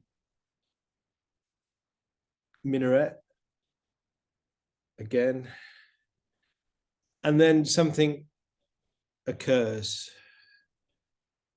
We then have a transformation from these cool colors to warm colors. So how are we going to deal with that? Well, the way to deal with that is we neutralize that color and then transform it from cool to warm. But before I do that, I just put a few little pointers on top of my decorative temple shapes. And soften an edge. And which edge am I going to soften? It's this edge turning into the mist. So using that synthetic brush, I just clean and dry it and just tease that edge into clouds again. I'm after a cloudy feel, and I can allow some of that greeny gray blue tone to permeate through. And each time you do this sort of investigation with your brush, it becomes quite experimental, you know, and you'll start to see, oh, I need a bit more yellow there now, or I'll need a bit of orange, or I'll need something to compensate perhaps for a loss of the form if it does occur. I'm trying to bring through this atmosphere of warm meeting the cool. And it's interesting that the cool area is happening directly in front of the sun as it's being, to some degree, obscured. Okay, so that's what I'm doing there. But now for a radical change, because this needs to change. So how do I change it? Well, take that color again. This time go a little bit stronger, because we're going from light middle values into middle values. But these light middle values transition to a warm tone. So I'm going to add to it some red. I'm not going to add orange. I've already done that. This time I'm adding red, which is the next color tone down in the journey through prismatic light. So if I add the red, look what it does. It makes a gray, but it's a warmish gray that I can start to shape into my temple. And the onion as well, at the side which is less light, which is the right side. So I start to allow that to move into that left-hand side of the onion, turning the form in that direction. Notice how I also go into the smaller minaret. So this is now with some cadmium red into the color. And I'm just having fun letting those colors neutralize each other as they meet, which they do, you know. And I will also strengthen the form here by painting that tone over my original sketch. There it is. It's starting to come down into the mist a little bit there, which is good. And then here I can add a bit more of that. So that is cobalt teal meeting cadmium red. And you'll get this rather interesting pigment starting to arrive as well. You'll get little granulations, perhaps. And that's another step in the direction of where we want to go, because we want some little textures within that atmosphere. If your pigments aren't doing that, it might be because it's a different manufacturer. I'm using Daniel Smith teal and Winsor & Newton for the red. So I'm crossing almost now to a warmer side. So as I go across now, I'm being very cautious to see if I'm getting what I want on the onion shape. I think I am, but it needs to go warmer. So now add more red.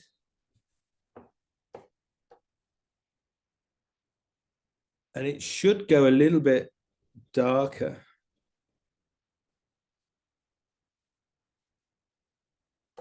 And this is where we have to be a little bit quick. So now I push this into this area here. Cobalt teal, coffee thickness with red. It's only two colors really at this point. But as I put them in, you'll get a gray.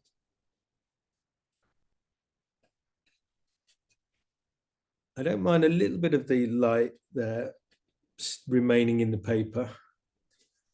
And as I let it stretch out over this side, I go into the onion shape as well. So you can see I'm gradually pushing this way. There's a thrust sideways in this painting. But when I get to here, I've got to do something a little bit carefully, which is to lift out an area. The area is this area where we have an inlay.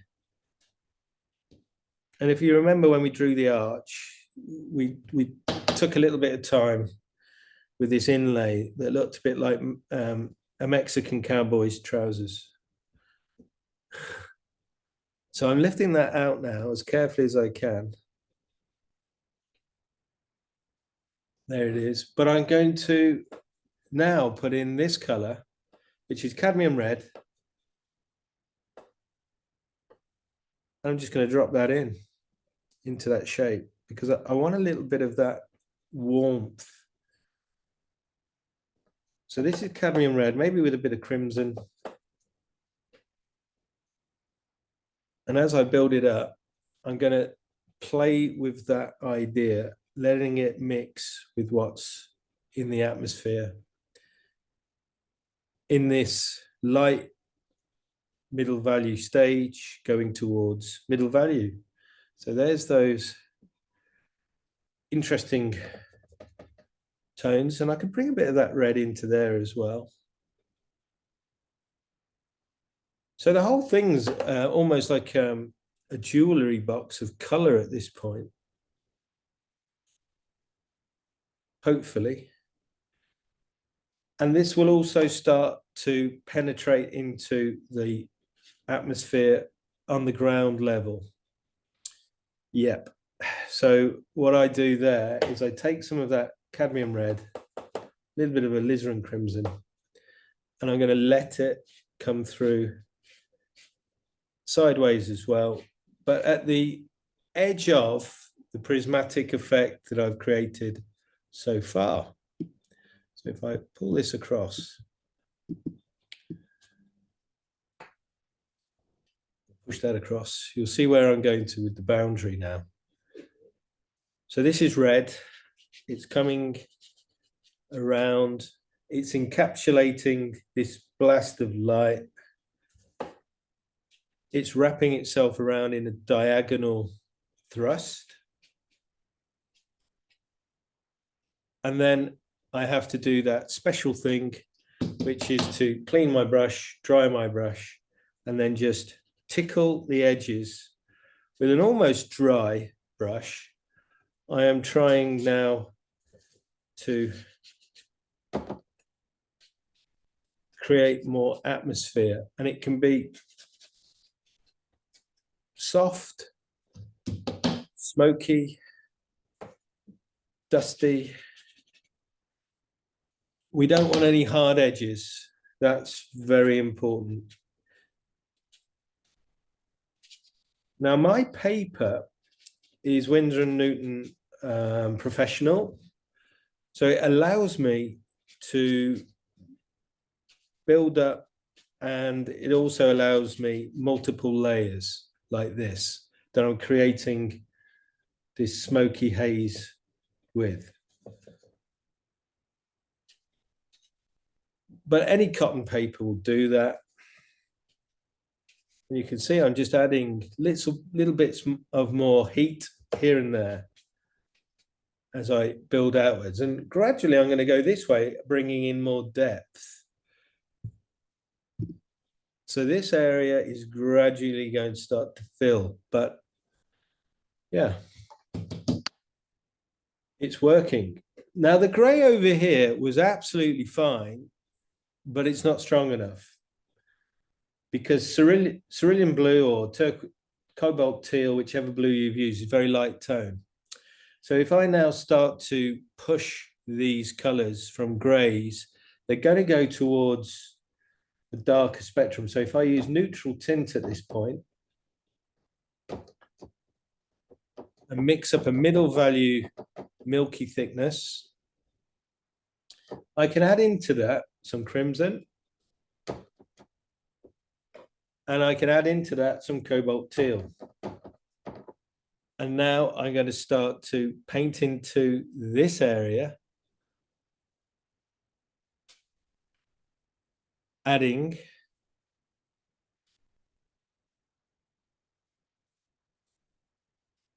that tone into this cooler area. If I was to paint this without demonstrating it, these areas would flow into each other. So I would paint them almost immediately into each other.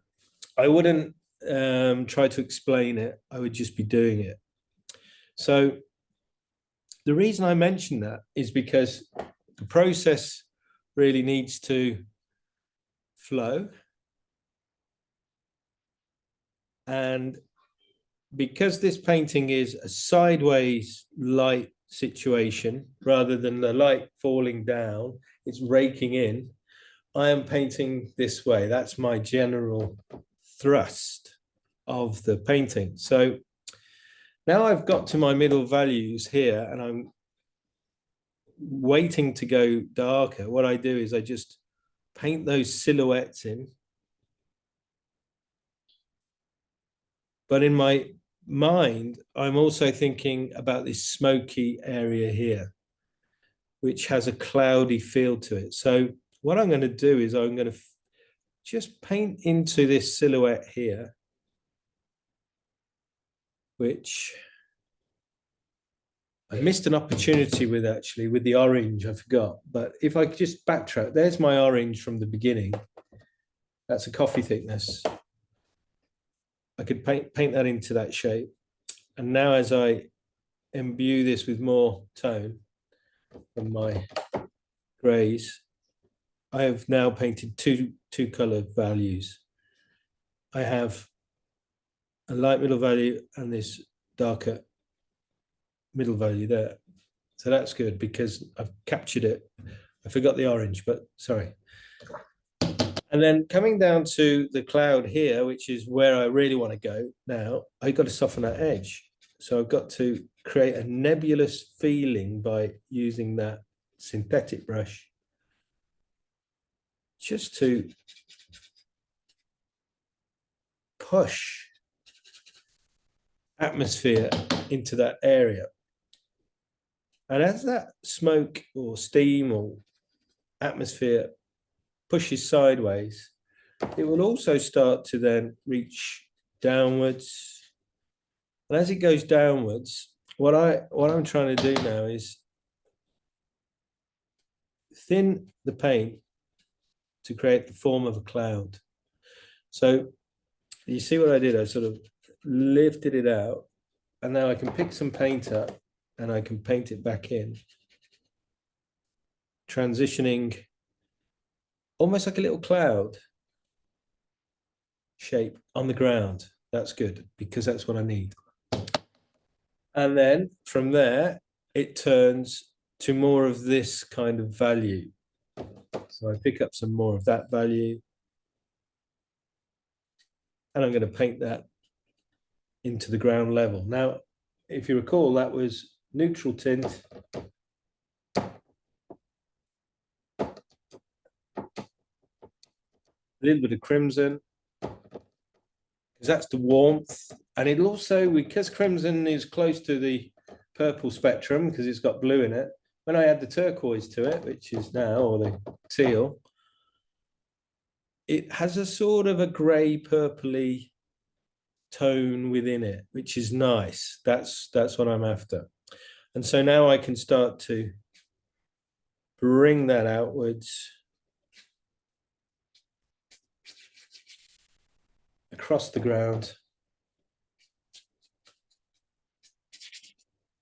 And this time I'm raking that way again.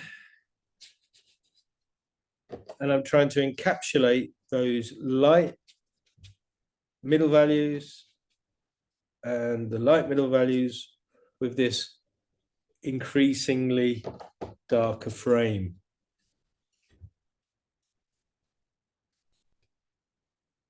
And there it is, there's my middle value. And I have to let that sit for a while because then I can build on top of that. But it's at this stage that as the paint's settling in to where it wants to occupy, I can see hard edges appearing, and as long as I don't let them overtake the scene, like here, for example, it should be okay. So I just fiddle a little bit here and there. But I think I've got a very nice prismatic effect coming on. Now, where to next? Well, we have created this light area here.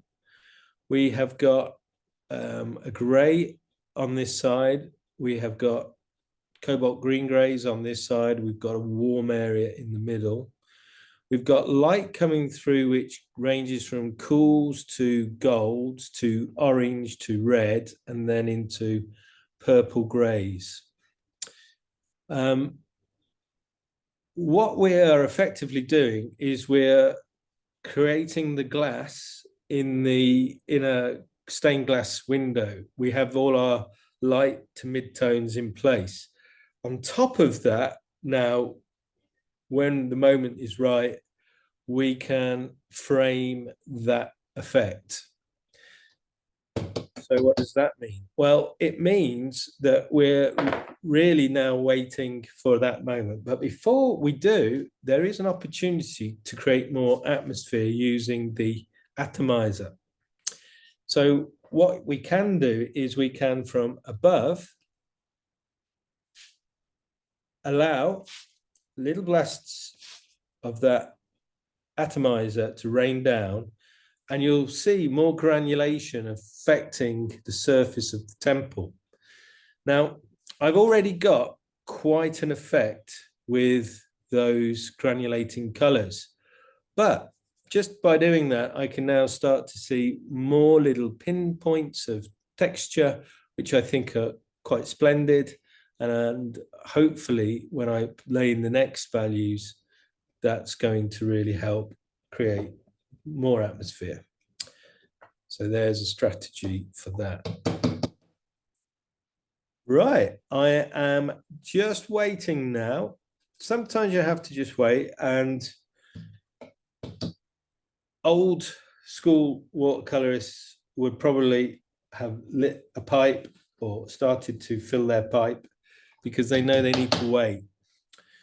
But I can see areas where I can add more yellow, which I really would prefer to do now. And these are still lights, but they offer an opportunity to really push the color. Now, I also have in my set a non-standard color, which is permanent rose, and I'm going to use that too, just because it's transparent and it's like ink. It just gives a little bit more something subtle into the bargain, and I like to use that as well. And just with the other colors, if you're placing it in wet into wet like this, just watch those edges attentively, keeping them soft and watching for the next moment. So what is the next moment? Well, the next moment will be where we start to put in a darker middle value now.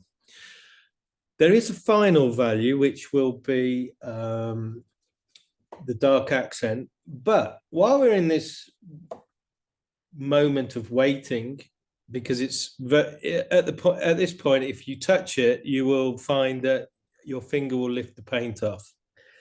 So rather than do that, while you're waiting, what I tend to do is using the point of the brush, go in for any little details that we haven't already attended to, like the little balls on the onion, the little finials, those sort of things.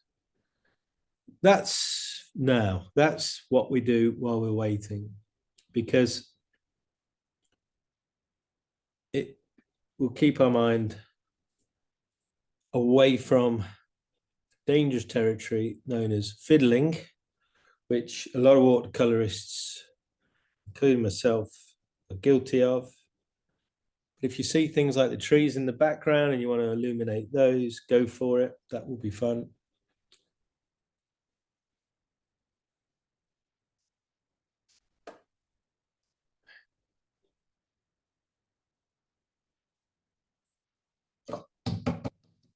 Okay.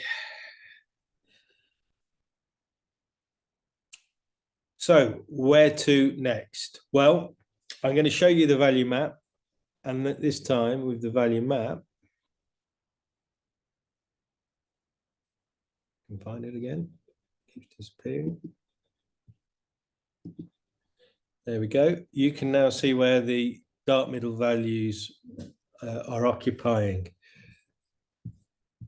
the shapes. And here we go. So that area there will need the dark middle value.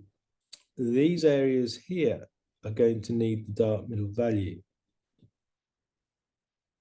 And once we start to put these in, as the paper dries, we can start to then put this dark middle value in, which stretches across the bottom of the water feature. And of course, our characters can start to emerge as well. So plenty to do as we go into the next phase. And what you'll notice is less color. And the colors will now start to go into not visible, perceptible colors. They go into darker colors, like neutrals. But you'll see they're probably into warms or cools again. So we can use neutral tint, but this time we're going to go, instead of milky, we'll go kind of creamy thickness. So I mix quite a stronger amount. And I am seeing in places warms and I am seeing in places cools. So what I tend to do with that scenario is I make two cools. So this one is my warm. How do I make it warm? Well, there's many ways. A quick way would be to take some burnt sienna, and there it is. For my cool, I'm going to take what am I going to take? I could take violet, but there might be a better. Yeah, I think actually I might take Viridian or phthalo green. That will be fun. That's a great cool. Okay, so here goes. So with the dark middle value, I'm going to go up here with the green. And just see how it takes. If it doesn't feel right, if it's starting to bleed everywhere, then take a bit more time. Maybe get the hairdryer onto it.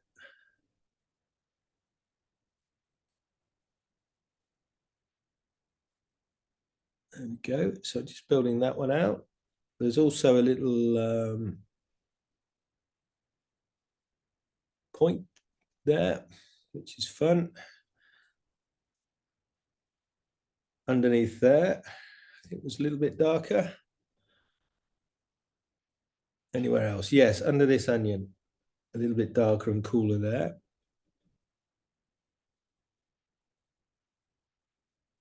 Maybe a little bit under this line here. And now I'm going to go into my warmer color. So I just dip into that. And I'm just going to now start to sketch some of these warmer shapes I'm seeing. Now, as I draw these, if you recall at the very beginning, I was saying, I'm not going to draw those lines because I can paint them. And this is my opportunity now to start to fashion some of those lines into my painting.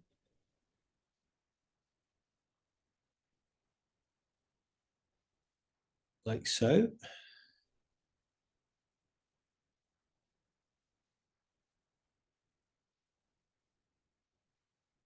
And I am seeing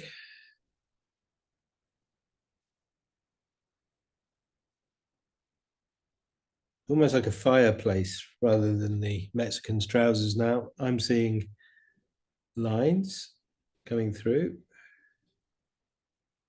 And that's fun. Enjoying drawing that. I hope you are too.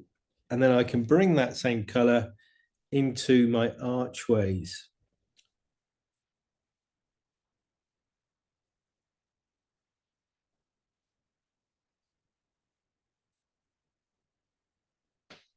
As I paint that archway in, as you saw that just then, what I'm being conscious of is there is light going into that shape. So while it's still wet, I'll just squeeze my brush and lift a little bit of that color out, because I would like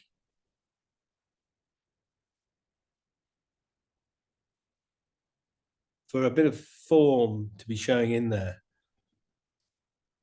Might seem a bit warmer in there as well, which I could just add some red when I lift it, just to tease back a little bit of that temperature, because you're going to have two temperatures rather than colors. You're going to have a cool or a warm in those shadows, because it's all gray. It's all gray. And it's going to be up to you to decide which way it's going to go.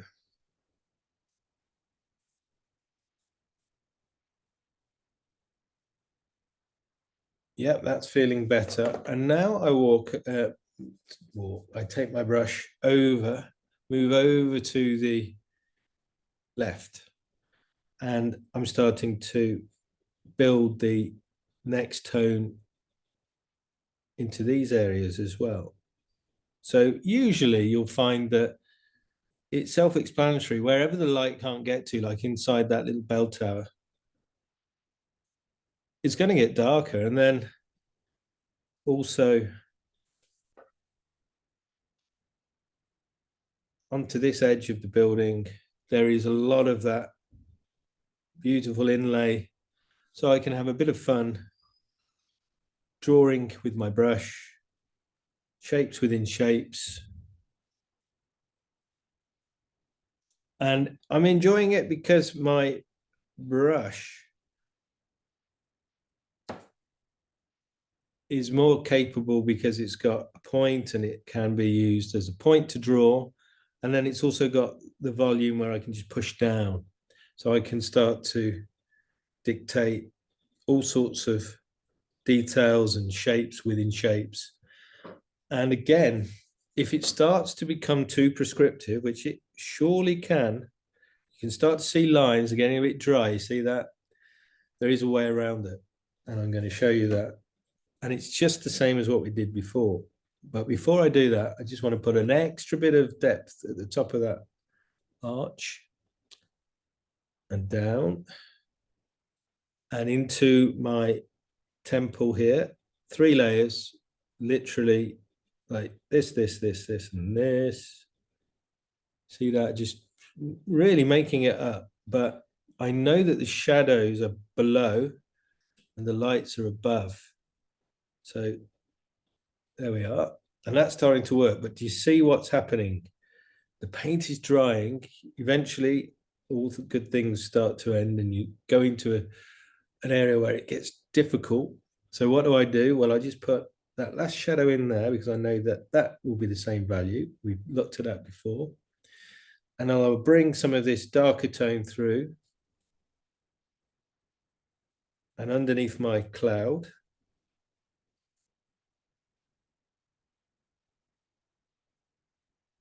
But I'll use this remnant of color now to put the shadow in here, which is my water feature.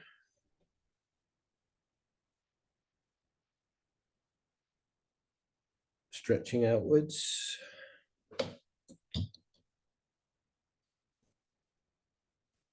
Running out of paint.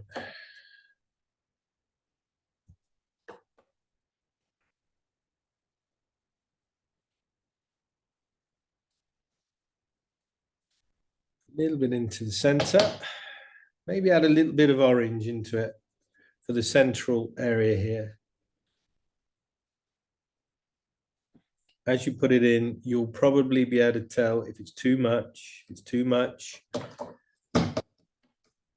clean your brush, lift it perhaps, because it's more than likely not quite as dark because it's going backwards in space into the atmosphere. And I just soften those edges as I go.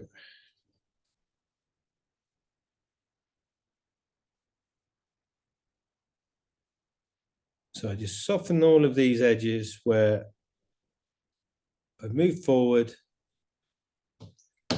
Now time, definitely time to start to, sorry about that banging, it's me tapping my brush. You see what I do? I just soften those edges to allow that smokiness to stretch and become nebulous and more representative of the mood, which is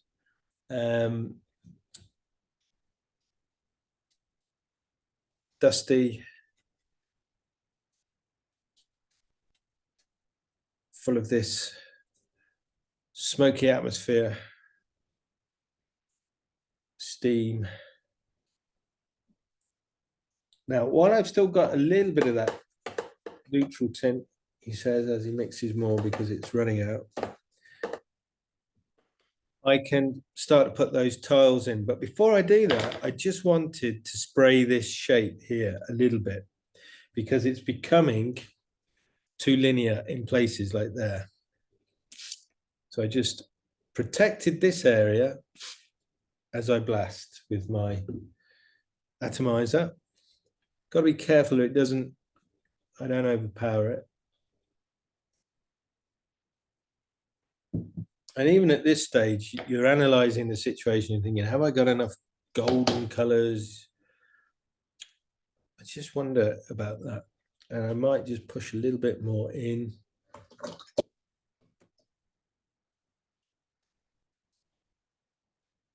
A little bit more orange.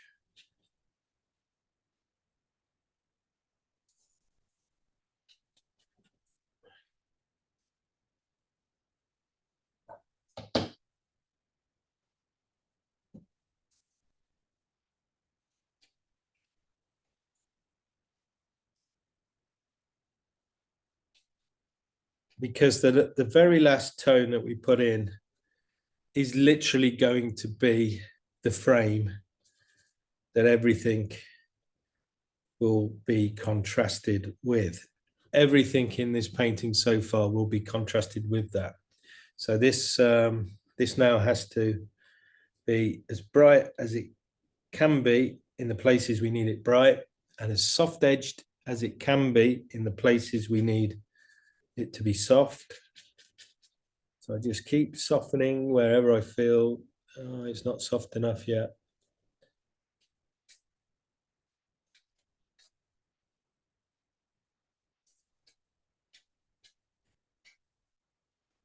And to speed things up a little bit, I am going to use my hairdryer because my studio is very cold at the moment and it's not really drying quick enough. So I'm going to have to speed things up. But I'll turn off the sound while I do that before I mix the next value. So one moment while I pause the sound, and then I'll be back as soon as that's dry.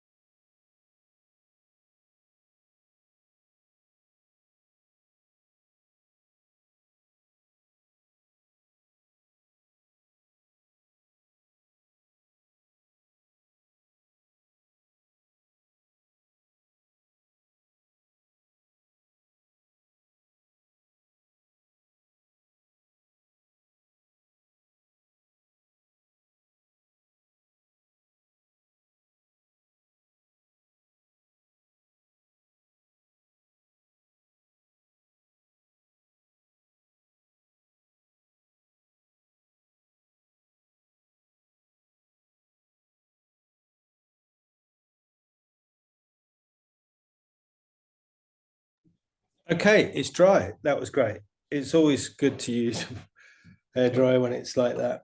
Now, I haven't spoken about the little people, and they definitely need to be put in the dark middle values before the dark, because we want to use them either as a silhouette or as two-tone cartoon. So that'll happen. But sometimes at this stage, you can push the effect even further by using a glaze, because now it's dry. I can take a lighter tone, for example, a coffee thickness orange, and I could just put a tone, dragging my brush like so. See how I just warmed that up. And at the same time, I could do that with the domes. See, if I want a bit more tone on top there, I can do that here and there, just to create a little bit more atmosphere. And even at this stage, you can soften those edges so that they will tickle into the area, and you'll find you've got this very subtle then blend of greens, pinks, oranges, all those colors I mentioned at the beginning, which are within the prismatic range. Because what we're actually seeing through this refracted light is a rainbow, or like a kaleidoscope of color, which is what really is imbuing this atmosphere with the rich depth that we're feeling. So I thought I'd better mention that, because you might be thinking, well, we've got a grey painting with lots of different tones in it. Well, yeah, and the tones of colour too are very much in this prismatic range. So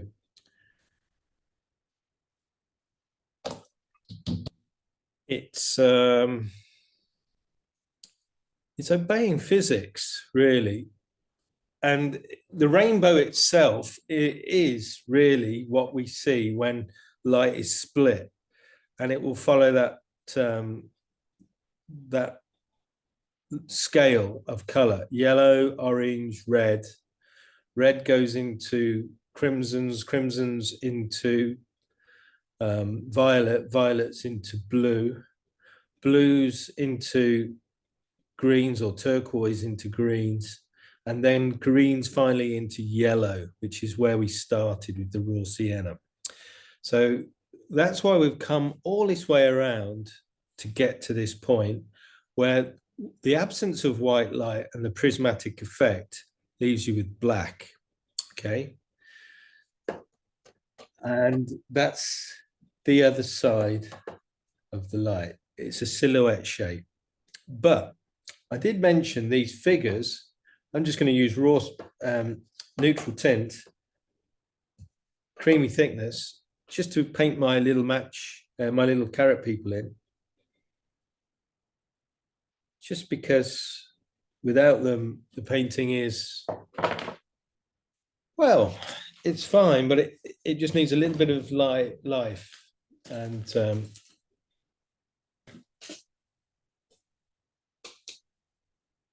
I'm going to do that now. Bring some of those little characters in.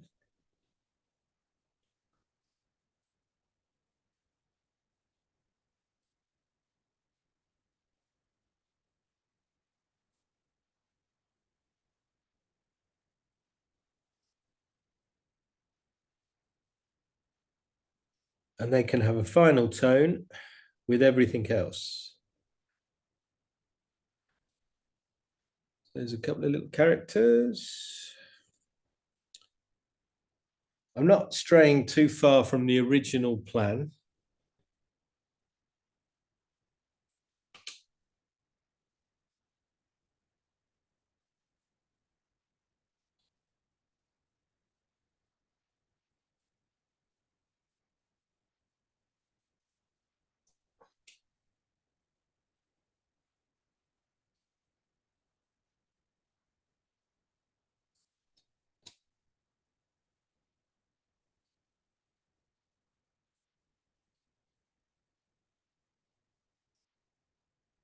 And there's a few silhouette characters.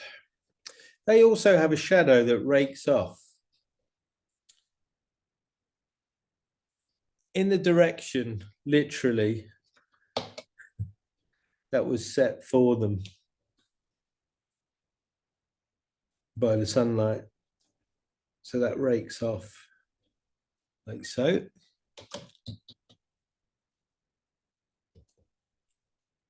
And last but not least, we go into the darks. So with our darks, we need to mix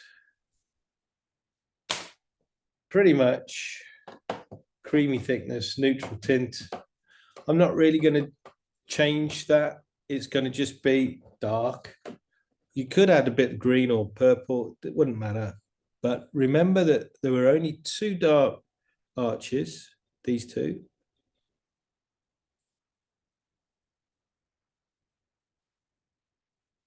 And then we can use a quick brush stroke to join them. Dry brush mark like this to unify. Just like that. That's it. One go. Small amount of inner shadow there into the arch, the bigger arch, and then across the wall maybe a little bit of detail here and there using Maestro grip. Now, Maestro grip, I showed you that before, is where you take your brush and you just allow it to print texture, tone at the same time. Dry brush into this side.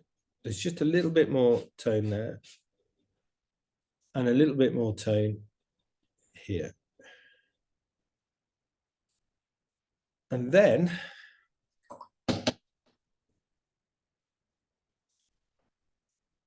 we're going to start now to look at some lines on the ground, because through the smoky haze, there are some lines on the ground.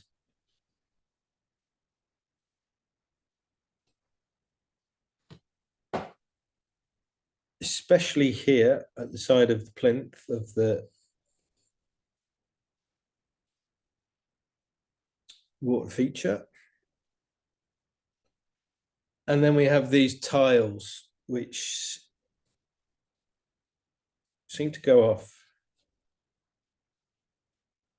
like so.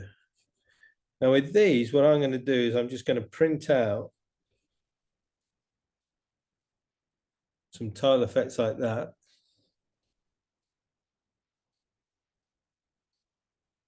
And then I'm just going to soften them, because otherwise they can become too prescriptive.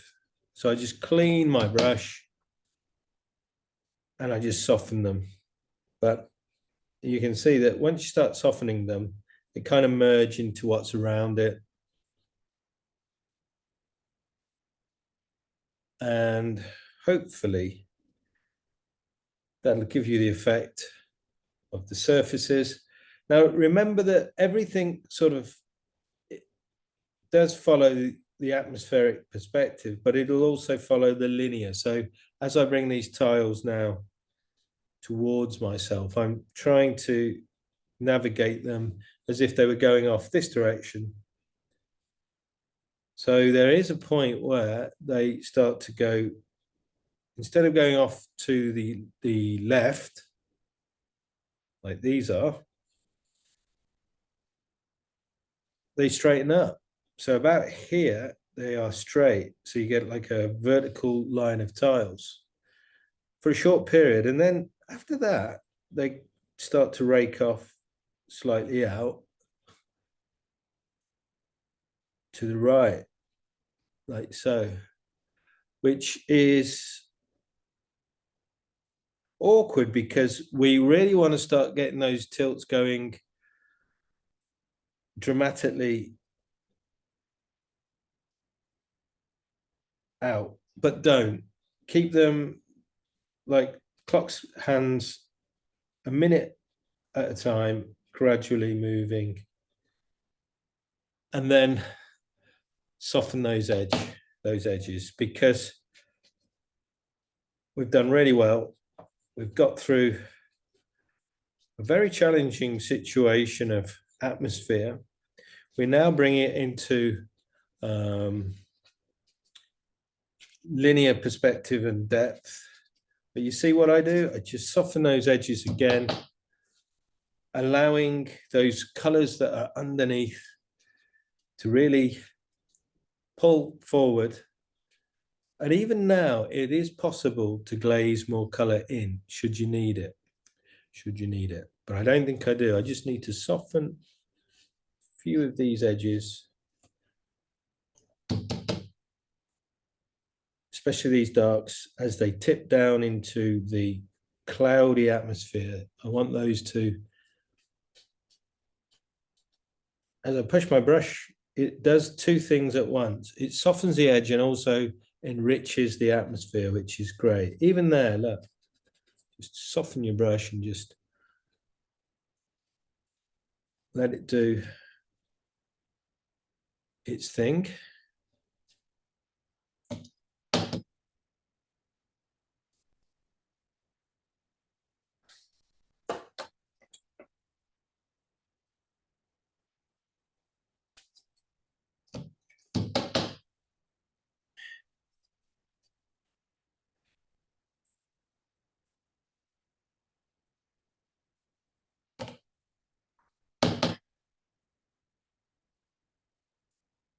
And everything is now starting to take its place in the scene where it should be. Could do a little bit of detail, but not a lot. I think I've got what I came for. Final thing is my dark accent on my characters, just the ones in the foreground. I want them to really stand out. I just go over their legs a little bit.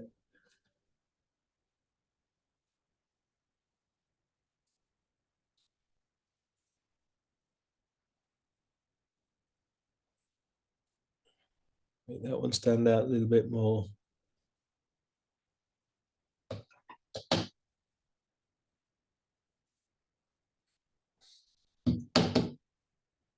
Watching my tones. Anything else? I think I got it. I don't think I need to do anything else now. I think that's really where I wanted it to be. And I hope yours is too. So at this point, I am going to stop the share.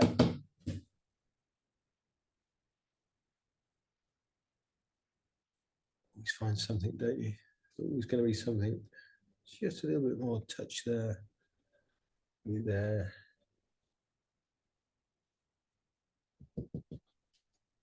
But yeah, I'm going to stop there.